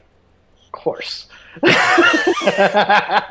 Anyone else want to argue Chun-Li versus Vega wasn't the best fight scene in that thing? No, it was great. And the thing is, I played the game first, so when I saw that movie, it just blew me away. I mean, it was also Fatal Fury, the original Fatal Fury film. I really like a lot too, dude. That just the style of it, the look of it. The anime films are shot on 35 millimeter film. The TV series are 16 millimeter. It just, when you see an anime movie done right, it just looks so gorgeous, and those are two good examples right there. It does. Fanjextra mentioned Steam Boy, which was so. If you're into steampunks, see, that's why Andy is so hard, because if you're into steampunk, Steam Boy is actually really good film, and probably some of the best steampunk films that you could find out there, just as film in general when it deals with steampunk. But if you're into fairy tales, then you got Princess Mononoke. If you're into horror. I like Spirited Away. I did like that. And I saw that comment. And I want to say, David March, thank you for that support you sent over. Here it is again. I could refresh it. Irresponsible Space Captain Tyler. The first few episodes are insanely funny. Does anyone else know that one? Sounds familiar. I have not. Heard of it. There you go. And I will say this, if you want to see like a visual spectacle, if you missed it in theaters, definitely try to get the Blu-ray of it and watch it at home, even though it's not a good starter anime because you have to watch the series prior to. But the final sequence in Dragon Ball Super Broly, the final fight, is so intense visually intense. The colors are completely out of this world. Seeing it in a theater, is like mind blowing because there's so much going on, and it knocks your socks off. That's more of a visual experience though, just seeing it and just seeing how crazy it looks. But that's not really a good starter one. But that is one that you'll want to watch just for the visual experience at the end. Yeah. Some of the newer animes are really getting experimental with their visuals, and they're mixing the way that they're mixing CGI with traditional animation with just like some crazy stuff. Like some of the new anime is just visually stunning, and they've always been pushing that medium. Some of the fights in anime are still some of the best fights you'll ever see choreographed on screen. That's why The Matrix was doing what they were doing. That's why some of these modern fight styles are actually mimicking stuff that you've seen in anime, that we've seen in anime for years. We're like, oh, they're finally catching up to it, what they've been drawing. And yet anime takes a lot of its influence from wuxia films. I feel like the East, like the Hong Kong and Japanese cinema, in many ways they've been ahead of us for a while. In some ways, not in every way, but in some ways they've kind of mentally sort of figured out, how to tell a story. So are we all sort of there's a lot of good examples there, but Akira clearly is the one is that what you're all agreeing is the launch off piece? If you're okay with like a heavy drama, sci-fi thriller, I would call it. Is that fair? Yeah, that sounds good. Yeah, I would say that will be it. It's not short. It's 2 hours long. It's a solid film. Yeah, I like movie length. Well, here's the thing, though. Here's the thing. The reason why he's saying 2 hours is because nowadays 2-hour movies are common. For an anime movie to be 2 hours is extremely rare. Most anime movies at the most are 90 minutes. That movie's 2 hours and it feels like 2 hours. That's why it's a big deal. Yeah. Interesting. Well, and all right. Sethwick just said that it's on Hulu, so. Oh, it is. Oh yeah, it's on Hulu. That makes it even easier. Get the Blu-ray. I think it's also on Netflix, right? Or is it not? I don't know, but I'm going to watch the Hulu because I have that. Oh, there you go. Because it came free with Spotify. But by the way, the best adaptation to live action I think to date is still Alita. Oh, I was going to say I loved Alita. I was going to give sort of I forget who I had who did Genshi there was a anime he recommended to me. I don't even remember now. I had it on my list. Do you remember, Chris? There was some Netflix one about was it a lawyer or somebody? crazy secret agent anime? Is there a secret agent anime? There's on a ton of Netflix? them. Like a popular one on Netflix On about a secret Netflix? Let me agent. check. Anyway, that was the one he had recommended, who was an anime fan. But then he was always saying, "Oh, you got to watch the what's it? There's another version of Battle Angel you can watch, right? Isn't there like a series or something?" There's the OVA, the original video anime. It was like it's like 2 episodes basically. Yeah. And what they do is they sum up like what you saw in the movie is pretty much what's summed up in the OVA versions. But they focus more on that chapter, where in the movie they kind of expand it more on the comic version on it. Interesting. Well, I'm going to check out Akira. I'm going to finally do it, guys. I'm putting it on my list of things to watch because I want to watch more crazy movies I haven't even seen for Movie World and elsewhere. So thank you for that advice. And anybody watching this afterwards, if I posted it, now you have more advice on where to start if you want to get into anime. I appreciate it. Check out Danny over at Geekdom101, World of Geekdom, Don over at Nerd Tots, and Damien, check out his film, The Other Side. And Chris, he's always here. Thanks for watching. Stay here live. We're not done yet, but for clipping this for later clips, now you got something about anime. My first anime. Guys, do you think this video will do well, or do you think it'll do terribly? I think it'll do good. I think it'll do surprisingly well. All right, I think all our anime fans need to watch it just to support you. Because it's like the one topic I always avoid. But here we go. Let's see if my fans like me talk. Well, because I didn't talk about anime. I brought in 3 brilliant people who know anime. We shall see. We shall do the test. Akira is also a very like auteur film, like it's noir. So I think. But that'd be fun to review. A non-anime fan watching anime and Akira. Does it interest me? I'm gonna stay tuned and stay tuned. Go subscribe over to Movie World. I will do a review of a non-anime fan watching Akira to see if it gets me into anime. Thank you guys so much for watching. Stay tuned, live streamers. But those of you watching on the replay, be sure to subscribe, watch all that stuff, and we'll see you later. Bye. I got like 5 videos today. Oh, I feel good because I can't record this weekend. The first anime I ever watched, my roommate in high school, went to boarding school, was Japanese, and he introduced me to Evangelion. Nice. That's a deep dive. That's hard to get in. I tried to watch it again recently, and it is hard to get back into. But the thing is, Andy, technically you've watched anime in the past. I mean, you watched Voltron, right? I've watched Power Rangers, Voltron, yes. Transformers. Yeah, my stepdaughter's watching. It's called on Netflix. It's Sure. Oh no, you're talking about the bug one. Yeah, the Ladybug and Cat Noir. It's called. I forget, but she loves it. There's a very good chance you've seen anime because in the 80s when Saban and Harmony Gold did a lot of anime dubs, what they would do is they would hide the fact that it was Japanese. So a lot of the shows that were like around back then, like for example, Maya the Bee on Nick Jr., the Grimm's Fairy Tales. There's so many examples. Robotech, a lot of those shows are anime, but you really don't know they're anime because nobody knew what anime was in the 80s. So there's a good chance you've seen more than you realize, you know. It's very interesting to go back and look at how many shows Saban did in the 80s. The Little Bits. Little Bits is anime. Interesting. Give me so here we go. This have you heard of Miraculous? It's by Toa. Miraculous. Yeah. It's Ladybug and the Tales of Ladybug and Cat Noir. Is this based off of like an older show that they've now repurposed for Netflix?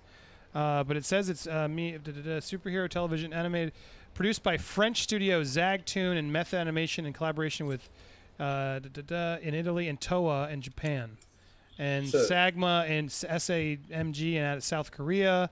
Anyway, this is the one you say Toei, you say Toei. Toei, yes, yeah. But then, sorry, Toei. But yeah, this is like it's total anime. She watches it all the time, so I always hear it in the background. If it's Toei, it's anime for sure. But no, it's like, but she's loved it, so she's getting into it. But then I'm trying to get her to watch the Airbender, because I want to get into it. I want to watch the Last Airbender on Netflix because everyone's sort of catching up and watching it again. Are you guys fans of that one? Oh yes. Yeah, that's watching. What's her name? Korra. Yeah. Oh, yeah, Legend of Korra. Which by the way, I don't know if you know this, but Toei Animation actually animated significant portions of the 86 Transformers film and season 1 of the 87 TMNT series. The original 87 Turtles series, the first 5 episodes were animated by Toei, which is why they look so good. Toei has done a lot of work on American shows, especially in the 80s. Huh. So if you go back and watch the original 5 episodes of Turtles, then you watch the rest of it, you'll notice a significant drop in quality. Like you will see it. Like, wow, this does not look as good because they had top dogs working on that back in the day. Oh, Ninja Turtles, yeah, it was great. And then they started trying to do it quicker because they needed to make toys. I remember because they'd always have the toys sort of tied to like, oh, they're going to be new characters on the season, and then it just started getting crazy, making toys without people, and it just became a mess. That cartoon. But yes, I'm talking Last Airbender on Netflix, the cartoon, not the M. Night Shyamalan movie, which I did watch only because I did the honest trailer. Oh, that's a really rough movie. Did you guys know? Speaking of M. Night Shyamalan movies, did you know Afterlife, or what's it called, After Earth, was almost a franchise? I believe that Will Smith's After Earth was going to be a franchise of films. I'm trying to get more research. If anybody knows, hit me up. That's one of my movie world ones I might go into. Just so that I had no idea. People hated on that film a little bit more than I think it deserved. Oh, dude, it is awful. It is not that bad. It is really. it is awful. I remember. I think I fell asleep watching. I watched it, and then we watched it again as a team when we did the honest trailer. And I just remember that was the one where we all agreed. We had the epic voice like flip out, like this movie's stupid, because I was like. It makes no sense. It's so badly done. My favorite line is like, my suit's turned black. I don't know why, but I think it's something good, but I don't know why. It's like the dialogue is just like all over the place. It's like Will Smith was supposed to be in a bigger part, and then he wasn't. Then they can only shoot him for a few days, and then he's like, it's stuck in a ship with his legs broken, so he can't do anything. And then they go to After Earth, which sounds like it could be a cool place, and it just has birds. There's like no scary creatures in it. And then the birds don't freeze overnight, but then one of them does. Dude, that movie, watch it again, Damien. That movie is garbage. It's nonsensical garbage. I'll have to watch it again because when I watched it, I was like, I didn't think anything of it. I was like, okay, cool, nice effects movie. I got to see some Will Smith and whatnot. And then like afterwards, just people were just dumping on it so much, and I'm like, man, I don't remember it being that bad. And I think I may have seen it one more time since then, and it was like, it's still one of these. Like I don't take those kind of movies seriously. Like I look at some movies and I'll just go, it's something to put on while you're cleaning the house, and it's not bad. You're not, you know what I mean? I like, for example, a lot of people dumped on John Carpenter from Mars, and I like that movie. That one's not bad. That one's not bad. I saw it in theaters, man. You know about Ghost of Mars? No, John Carter. John Carter, the John Carter of Mars. Oh, John Carter. I'm sorry. I thought you said John Carpenter. He did. I did. I meant John Carter. John Carpenter made a film called Ghost of Mars. Which was terrible. But I thought John Carter was better than people. That one was one I would say was better than people gave it credit for. And I believe that film is better than After Earth, but I was like, After Earth, I've seen worse sci-fi movies than After Earth. The problem with John Carter, which was the fact that like we've just seen that movie a million times because everyone's stolen from it, like the original book and everything. But so yeah, but I have no problem with it. And what's his name? Tyler from Friday Night Lights. Lautner. Taylor Kinner. What's his name? Taylor Kish. Yes. Taylor Kitsch or something like Kitchener. I have already forgotten him. Yeah. But yeah, Andrew Stanton did that one, right? Who did? Was that WALL-E or was it? No, it wasn't Brad Bird. It was Andrew Stanton, his first live action movie after WALL-E, and then poof, that didn't work for him, and that's sad. I think he's now doing more Pixar because Taylor Kitsch, right? He's kitschy. Taylor Kitsch. Kitsch. And then he showed up. Was he the one on True Detective season 2, which was terrible, but he was okay. I can't remember. Yes. He was Gambit. That's right. In Origins. Wolverine. Taylor Kitsch. Yeah. Thank you. There it is. Yeah, John Carter Mars is that's one I would rewatch. Is that on Disney Plus yet? That's one of those that could get a resurgence if they did it right on Disney Plus. I noticed they just put Fantastic on Disney Plus. Yes, they did. Ooh, did they? Yeah. They're so desperate for like spotlighting movies. Plus. They're like, "Hey, guys, look, we just loaded Fantastic." Like that, really? That's your spotlight this week? we just got a terrible movie that we put on our homepage. Oh well. There was one. I wanted to make sure I just got to these super chats as we wrap up. If anybody has any questions, now's your last chance. And thank you guys for sticking to us all. Here we go. There was one I missed earlier. Jay Will. Hey, Movie World. Sorry, I didn't get this sooner. I can have it play. If you make some movie trivia videos, will there be any for fans to submit questions for or possibly take part? Yeah, potentially. Yeah. Did it show up? Oh, there it goes. Yeah, potentially. Actually, hit me up. We are working on some trivia stuff. In fact, hit up Chris. Yeah, hit up Chris. Yeah, just send. Chris send is directly helping to me. if you're not in the Discord. He's helping me and work you on a got me trivia because show. I was going to be working on them this weekend. So perfect. There you go. Check up with Chris because he's working on a format that we're going to try if it all goes well. No pressure. And then Drew, thank you, Drew. Grave of the Fireflies is a heartbreaking movie. Saw it in theaters and definitely gets you. I think anyone who wants a good heartbreak can watch Grave. Also, if there are any Naruto fans, The Last is my fave. Do you guys know Grave of the Fireflies? I've never watched it. It's on my list of movies to watch, but everyone I've ever talked to that watched it said you need to be ready to cry. It is a movie that will break you. That's why I haven't watched it, because I watch movies for escapisms. I want to be either afraid, action, laughing, or maybe turned on a little bit. But I do not want to be just. I've seen a few that made me cry, and I don't watch depressing movies that are just depressing the entire time. That's and weird. That one, you never want to have a good cry with a movie, really? Like a Pixar you know movie? what? Do you avoid? You know what would give me a good cry? Yeah, a Pixar movie is uplifting though, and in the opening scene of Up makes me cry every time. Yeah. You know what I mean? I don't mind a happy cry. I don't mind a wow, we made it cry. I don't mind certain cries. I just don't want to sit there and like, oh, I made a mistake. I'm now down, and then I lost my family, and then I lost my dog, and then I lost. You know what I mean? Like exactly. the worst country song ever. I don't want to sit through 2 hours of that. I'm like, guess what? There's real life. I could see that any day. Yeah, that's weird. See, you're just saying depressing movies. Like I don't cry during depressing movies. Like I'm trying to think of depressing movie like Manchester by the Sea. That is a depressing movie. Yeah, I didn't cry. I didn't like cry What in dreams it. may come. Sure, I'm just trying. Like I don't cry What during Dreams May depressing Come is movies. not depressing, but it made me cry. Which one? What Dreams May Come, I don't think is Wet meant Dreams to be a May depressing Come. That's film. the dumbest title ever. It was a great movie, though. Was it? That's another one I got to revisit. I thought so. Visually stunning. Oh my god! The everyone's painting? saying don't watch it Yeah. because if I have kids. Okay, what is it, like dead kids? Yeah, I don't want to watch anything with dead kids. Well, I was gonna say when you start watching some of these anime films, be careful around your kids because not all of them are for kids. Oh, Just no, making yeah. sure you're aware A of boob will that. pop out, and then it'll get ripped off, and then it'll get slapped, Jesus. and then it'll be stabbed, and then like Sounds caught on like my fire. horror movie, The Janitor. I got to stream that here on Yeah. Movie World someday. But I was gonna say, what's the best cry movie, Damien, for you? I mean, like I could name classic films that have made me cry, Braveheart and things of that nature. But you're talking about a movie. I mean, all my recent cry movies are all just Pixar movies. Yeah, Pixar will get me sometimes, but I don't know. There's been other ones here recently. I'm just trying to think of which one. I especially well up when I think like two people are deserving of something, they finally get it, but it's got to be like a really good story. Like the arc of that character has to be like, yes, they finally accomplished it, and I'll cry happy for them.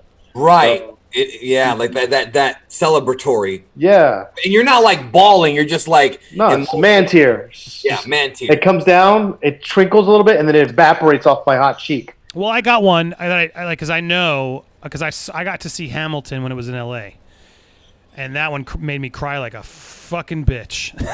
Did you ever see Life is Beautiful? That one did too. Oh, Yeah. But now I'm like debating. It's like shit. I should review the new Hamilton when it comes on Disney Plus. But I'm like, I don't want to hit it again because that one. Dude, Shawshank doesn't make me cry Make the me same cry. way. I think that's my second movie. That's my second The first time I saw Shawshank, well, maybe the first and second time, when he gets out, I'm like, yeah. When he meets up with Morgan Freeman, I'm like, yeah. And it was again, it's not a big cry.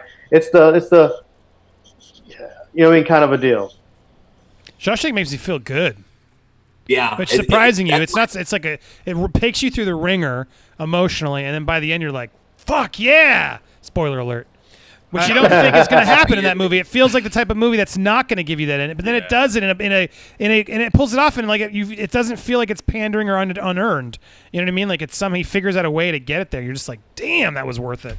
That's why I went on that ride. So yeah, that's Shawshank doesn't make me cry. It does make me depressed at a couple. But like Requiem for a Dream, depressing doesn't make me cry. I'm just trying to think of the movies Damien's avoiding. That's depressing. I watched Requiem only a couple times because I was just like, God, it's just a falling art from the very beginning. You're just like, it's Uncut bad, Gems. Bad. Did you watch Uncut Gems? What did you guys think of that on Netflix? Now everyone can see it Didn't on watch Netflix. Haven't watched it yet either. Danny, did you see it? I know other people that watched it, not just you, and they were like, "Don't put yourself through this." It is just an I anxious heard nightmare. good things though. It's a good movie. I heard. It is just if you want to be anxious for 2 hours. That's not a bad feeling though for a movie. In a movie, you know, It'll make I you haven't feel. felt that in a It will while. make you feel. I will give it that. But I did not like how it made me feel. I'll give you a cry movie that made me cry. Yeah, let's hear if it. you want. I'll give you a film that made me bawl. Like, actually, there is a film that actually made me cry like a baby, but it has to do with something that it related to me emotionally. Yeah, so that's usually what it takes. Yeah, that's the same with Hamilton for me and other movies. Yeah, go ahead. What is it though? Well, I watched this movie 3 years after my mom passed away, and that's AI. And if you see the final scene in AI, I don't know if I want to spoil it, but what happens with the first of all, Haley Joel Osment is amazing throughout the entire film, but Yes. that last scene in AI, I don't know if I want to spoil it, but the scene with his mother and You everything. can spoil it at this point. I mean, yeah, but Very no, old movie. you know what I mean. But yeah, no, it's got fair. a really And it's a powerful ending. That's an interesting where- line, Chris, because it's like a lot of these movies people haven't seen them. So do you want to True. spoil them out? But yeah, so yeah, warning: you can mute yourself. I will wave when it's unmuted. Go ahead. You can say it now.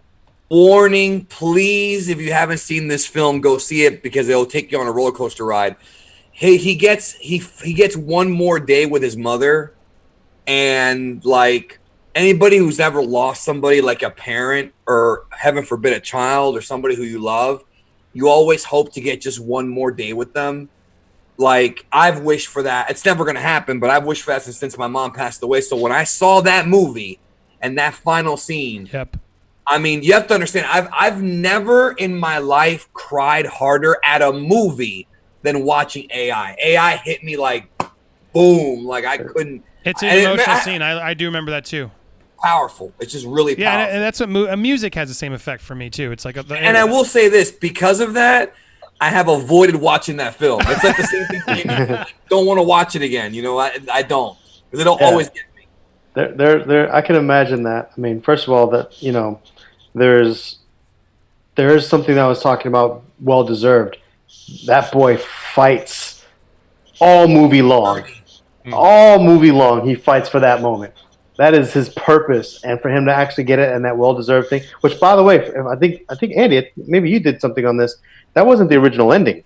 No, not that I don't think it was. Yeah, but totally well worth it. It was Unspoiled, but it just, unspoiled. Now we're not it spoiled. nails you so hard because it's not really his mother, but it is. It's just it's Yeah, it's really beautifully done. powerful. It is. It's powerful. Andy. James is reminding me. Yeah, The Greatest Showman was the last. That one hit me just because it Yeah, was that a. hit me. It hit me because I actually do think it's a really well made movie, and the music, I just love the music in that movie. It's so well done. But it hit me at a time where I just felt like I was being a P.T. Barnum and ignoring my family. And there's that moment where he sort of does the whole thing. And he's out in the town with the girl, and I realize, oh man, I'm just throwing my family away. So that moment just hit. That's probably why that movie hit so hard, and I appreciate it more than most because I know a lot of people trash that movie. But I think, look, it's not a P.T. Barnum movie. It's not. I get it. Like he probably had a more interesting, debaucherous or whatever story that was told. But as a Hugh Jackman drama musical, I think it's really beautifully done, really well directed. Music's amazing, and it's still a good story. It's a good and family movie, family friendly. I think that one's going to keep coming back up and theater replays and stuff that people who gave a crap will be like, why is that still out? Because it resonates with people. Someone else mentioned another one that was a good call. Lion. Oh my God, that one hit me. Did you get with Dev Patel about the boy who's is in India or wherever that was, and then he's a small boy gets lost in the train, and then the train goes miles and miles away, and he never loses his family, and then grows up to be Dev Patel, and then uses Facebook to try and find the village his mom was from. Oh my God, it's Nicole Kidman, amazing movie, and that one hit me too. Who cries on at Homeward Bound? Yeah, I mean Yeah. that one. First of all, Andy, we're over 1,000 subscribers. Oh, we are. We are. Steph announced it in the chat, so I saw it. So I went and double check. We did it, really? We did it. Shit. Yeah. Well, I'm glad we did the stream. It got us there quicker. Now I So, can do a couple other things, but no, we still got to get it. Yeah, damn it. Yes. That Yeah. looks more legit than having 300 is what I've had for a while. Yeah. Well, and that's crazy. We had 300 before the stream, right?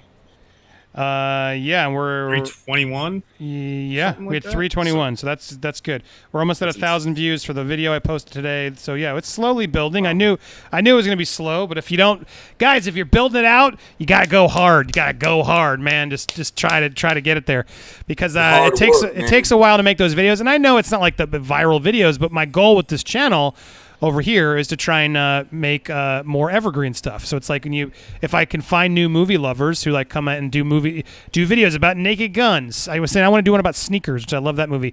Predator, like original Terminator, stuff that no one else is fucking talking about right now. There's so many opportunities and so many great movies to go revisit, find little theories about. And Steph's working on a great script. We're gonna do some what if scenarios. A lot of stuff. She may even be on camera doing it. I hope she does do it. We'll see. But I'm excited. Lots more coming. So, and if you guys have theories or things you want to get involved in this channel, hit me up. Let me know, and we'll make it happen. But yeah, all right, cool. Watch time is. Do you know how watch time works, Danny? Because it's not necessarily minutes. It's minutes per viewer. So I can't. If we had it's so freaking complicated to actually know what your watch time, and then you have to get 4,000, and it takes like 2 days for it to register properly. The whole thing, this YouTube system, and when you get monetized, is a nightmare. Right.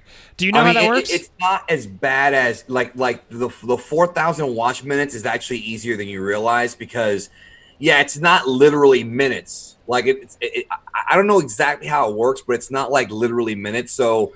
Right, there's a good chance you'll get there quicker than you realize. Right. Well, because I did Hugging the Cactus, which I put, I think, maybe 5 videos that were each about an hour, and those videos ended up getting, I don't know, 2,000 to 5,000 views each.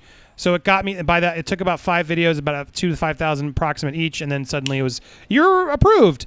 And then it takes another several weeks for them to actually approve you. But that's why I knew, like, all right, let me start getting the ball rolling, because if I just put 10-minute videos and they get 1,000 views, it's going to be slower than an hour-long video that gets 1,000 views, because exactly 1,000 people watching an hour gives you way more minutes than 1,000 people watching 10 minutes. So those of you who are trying to get your channels built or whatever, that's the problem. But yeah, I'm very lucky. We just broke 1,000. I know there's some other people there trying to still get to that level. Thank you guys for watching, for supporting tonight, for sending the super chats that you did. What time is it? 11. Yeah, it's midnight. Perfect time. Let's wrap this up. Thank you guys for coming in. Danny, my man over at Geekdom101, World of Geekdom. Thanks for staying late. Are we allowed to say the other thing we did, or are you still keeping that quiet? Oh, we can talk about it. Sure. I don't know. Is that knowledge yet or no? I don't have to say it. We don't have to. I can shut up. I haven't announced it yet, but we can talk about it now. It's not a problem. So, let me get the dates here real quick. Hang on. So, in about 2 weeks, on the Geekdom101 podcast, which is geekdom101.libsyn.com, Andy will be joining me. We've already got the recording done, and we're going to be talking. It's 2 parts, and part 1 is going to be sort of the rise of Andy, and part 2 is going to be kind of like the fall of Andy. And I say that, because I don't. Oh, I was there, so it's okay. You're not finished, but you know what I mean. So we talk about sort of fair. Andy's career, like coming up, being a movie fan in Pennsylvania, learning how to make films and fan films and MTV Movie Awards, and then part 2 is sort of like what happened, where he was. Removed from the business, and now he's trying to rebuild. And I really enjoyed that conversation. There was more I wanted to get into, but we didn't have time. But it's okay. And that's going to be available on geekdom101.libsyn.com. And right now, the last 2 episodes I did were with John Walsh from America's Most Wanted, which is like a huge guest for me. They're available now, and John Walsh goes into all kinds of crazy stories about the George Floyd thing, bad cops. The Zodiac killer chasing child molesters into China. He tells this amazing story in part 2 about this mafia guy who wound up being like a child molester, and the mafia took him out. Like, there's just awesome stories if you're into that stuff. But I'll plug it. It's geekdom101.libsyn.com.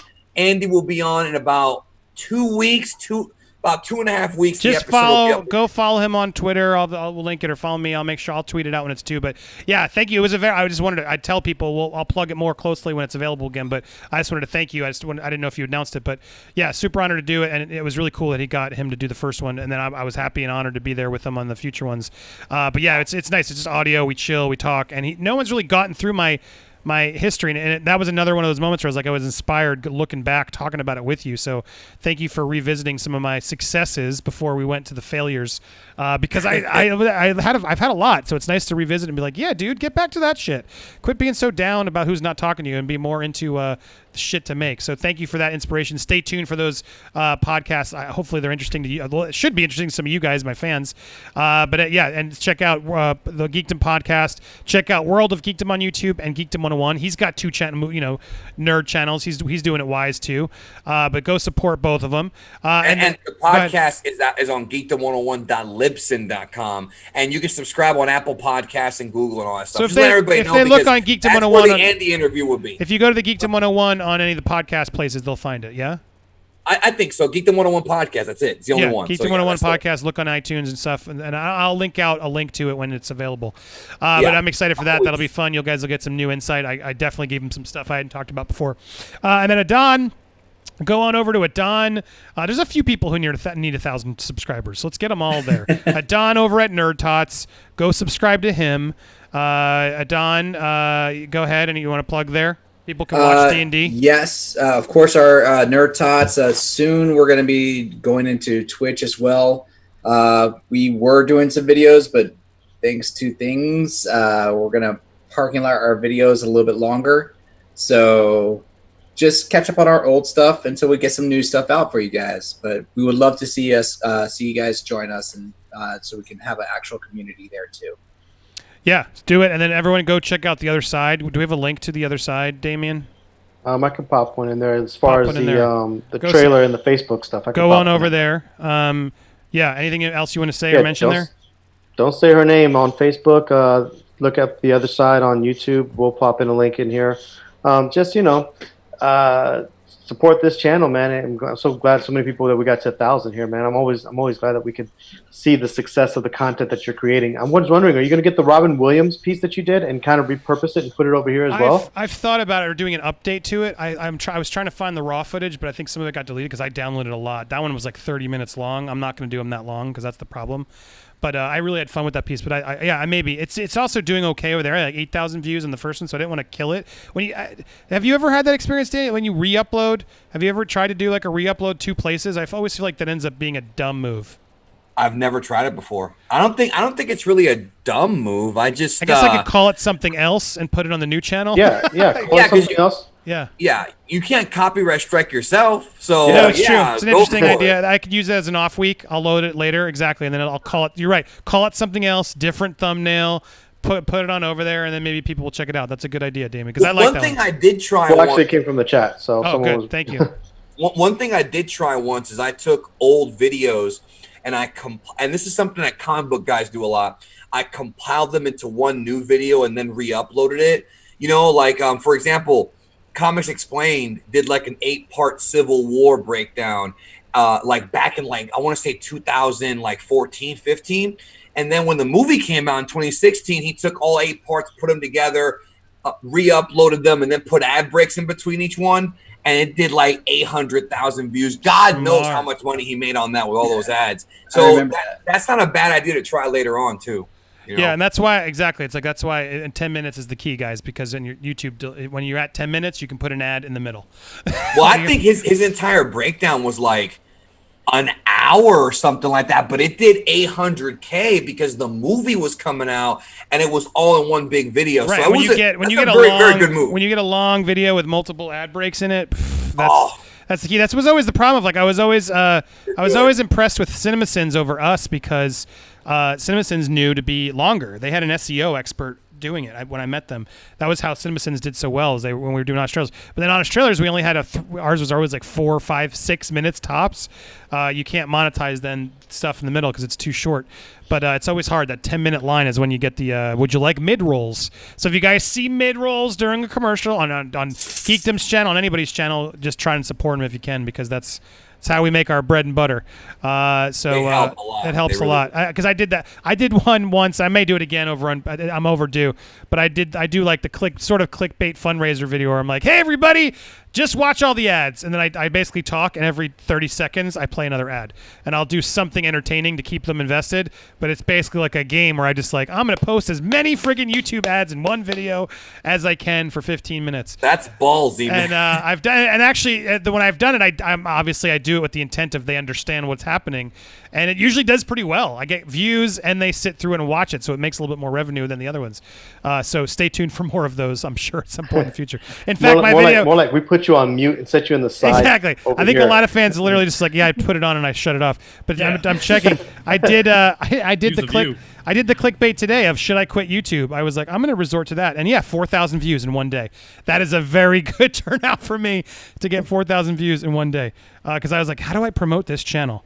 You could do a video called like "I'm done" and it'll probably get a bunch of views. Yep. What does that mean? So like, guys, my real fans just know, yeah, in a couple months you may see those are always the trick. But I didn't lie because I really was like, yeah, I sometimes want to quit YouTube. Yeah, you don't want to lie. I'm doubling down. I'm not quitting. Yeah. And anyway, sorry, I'm seeing. Let's reward a couple other mods here. Fanjecture, you've earned it too. Fanjecture, I need help on here. And then I saw Eric. Is Eric still in there? Oh, Damien, you're here.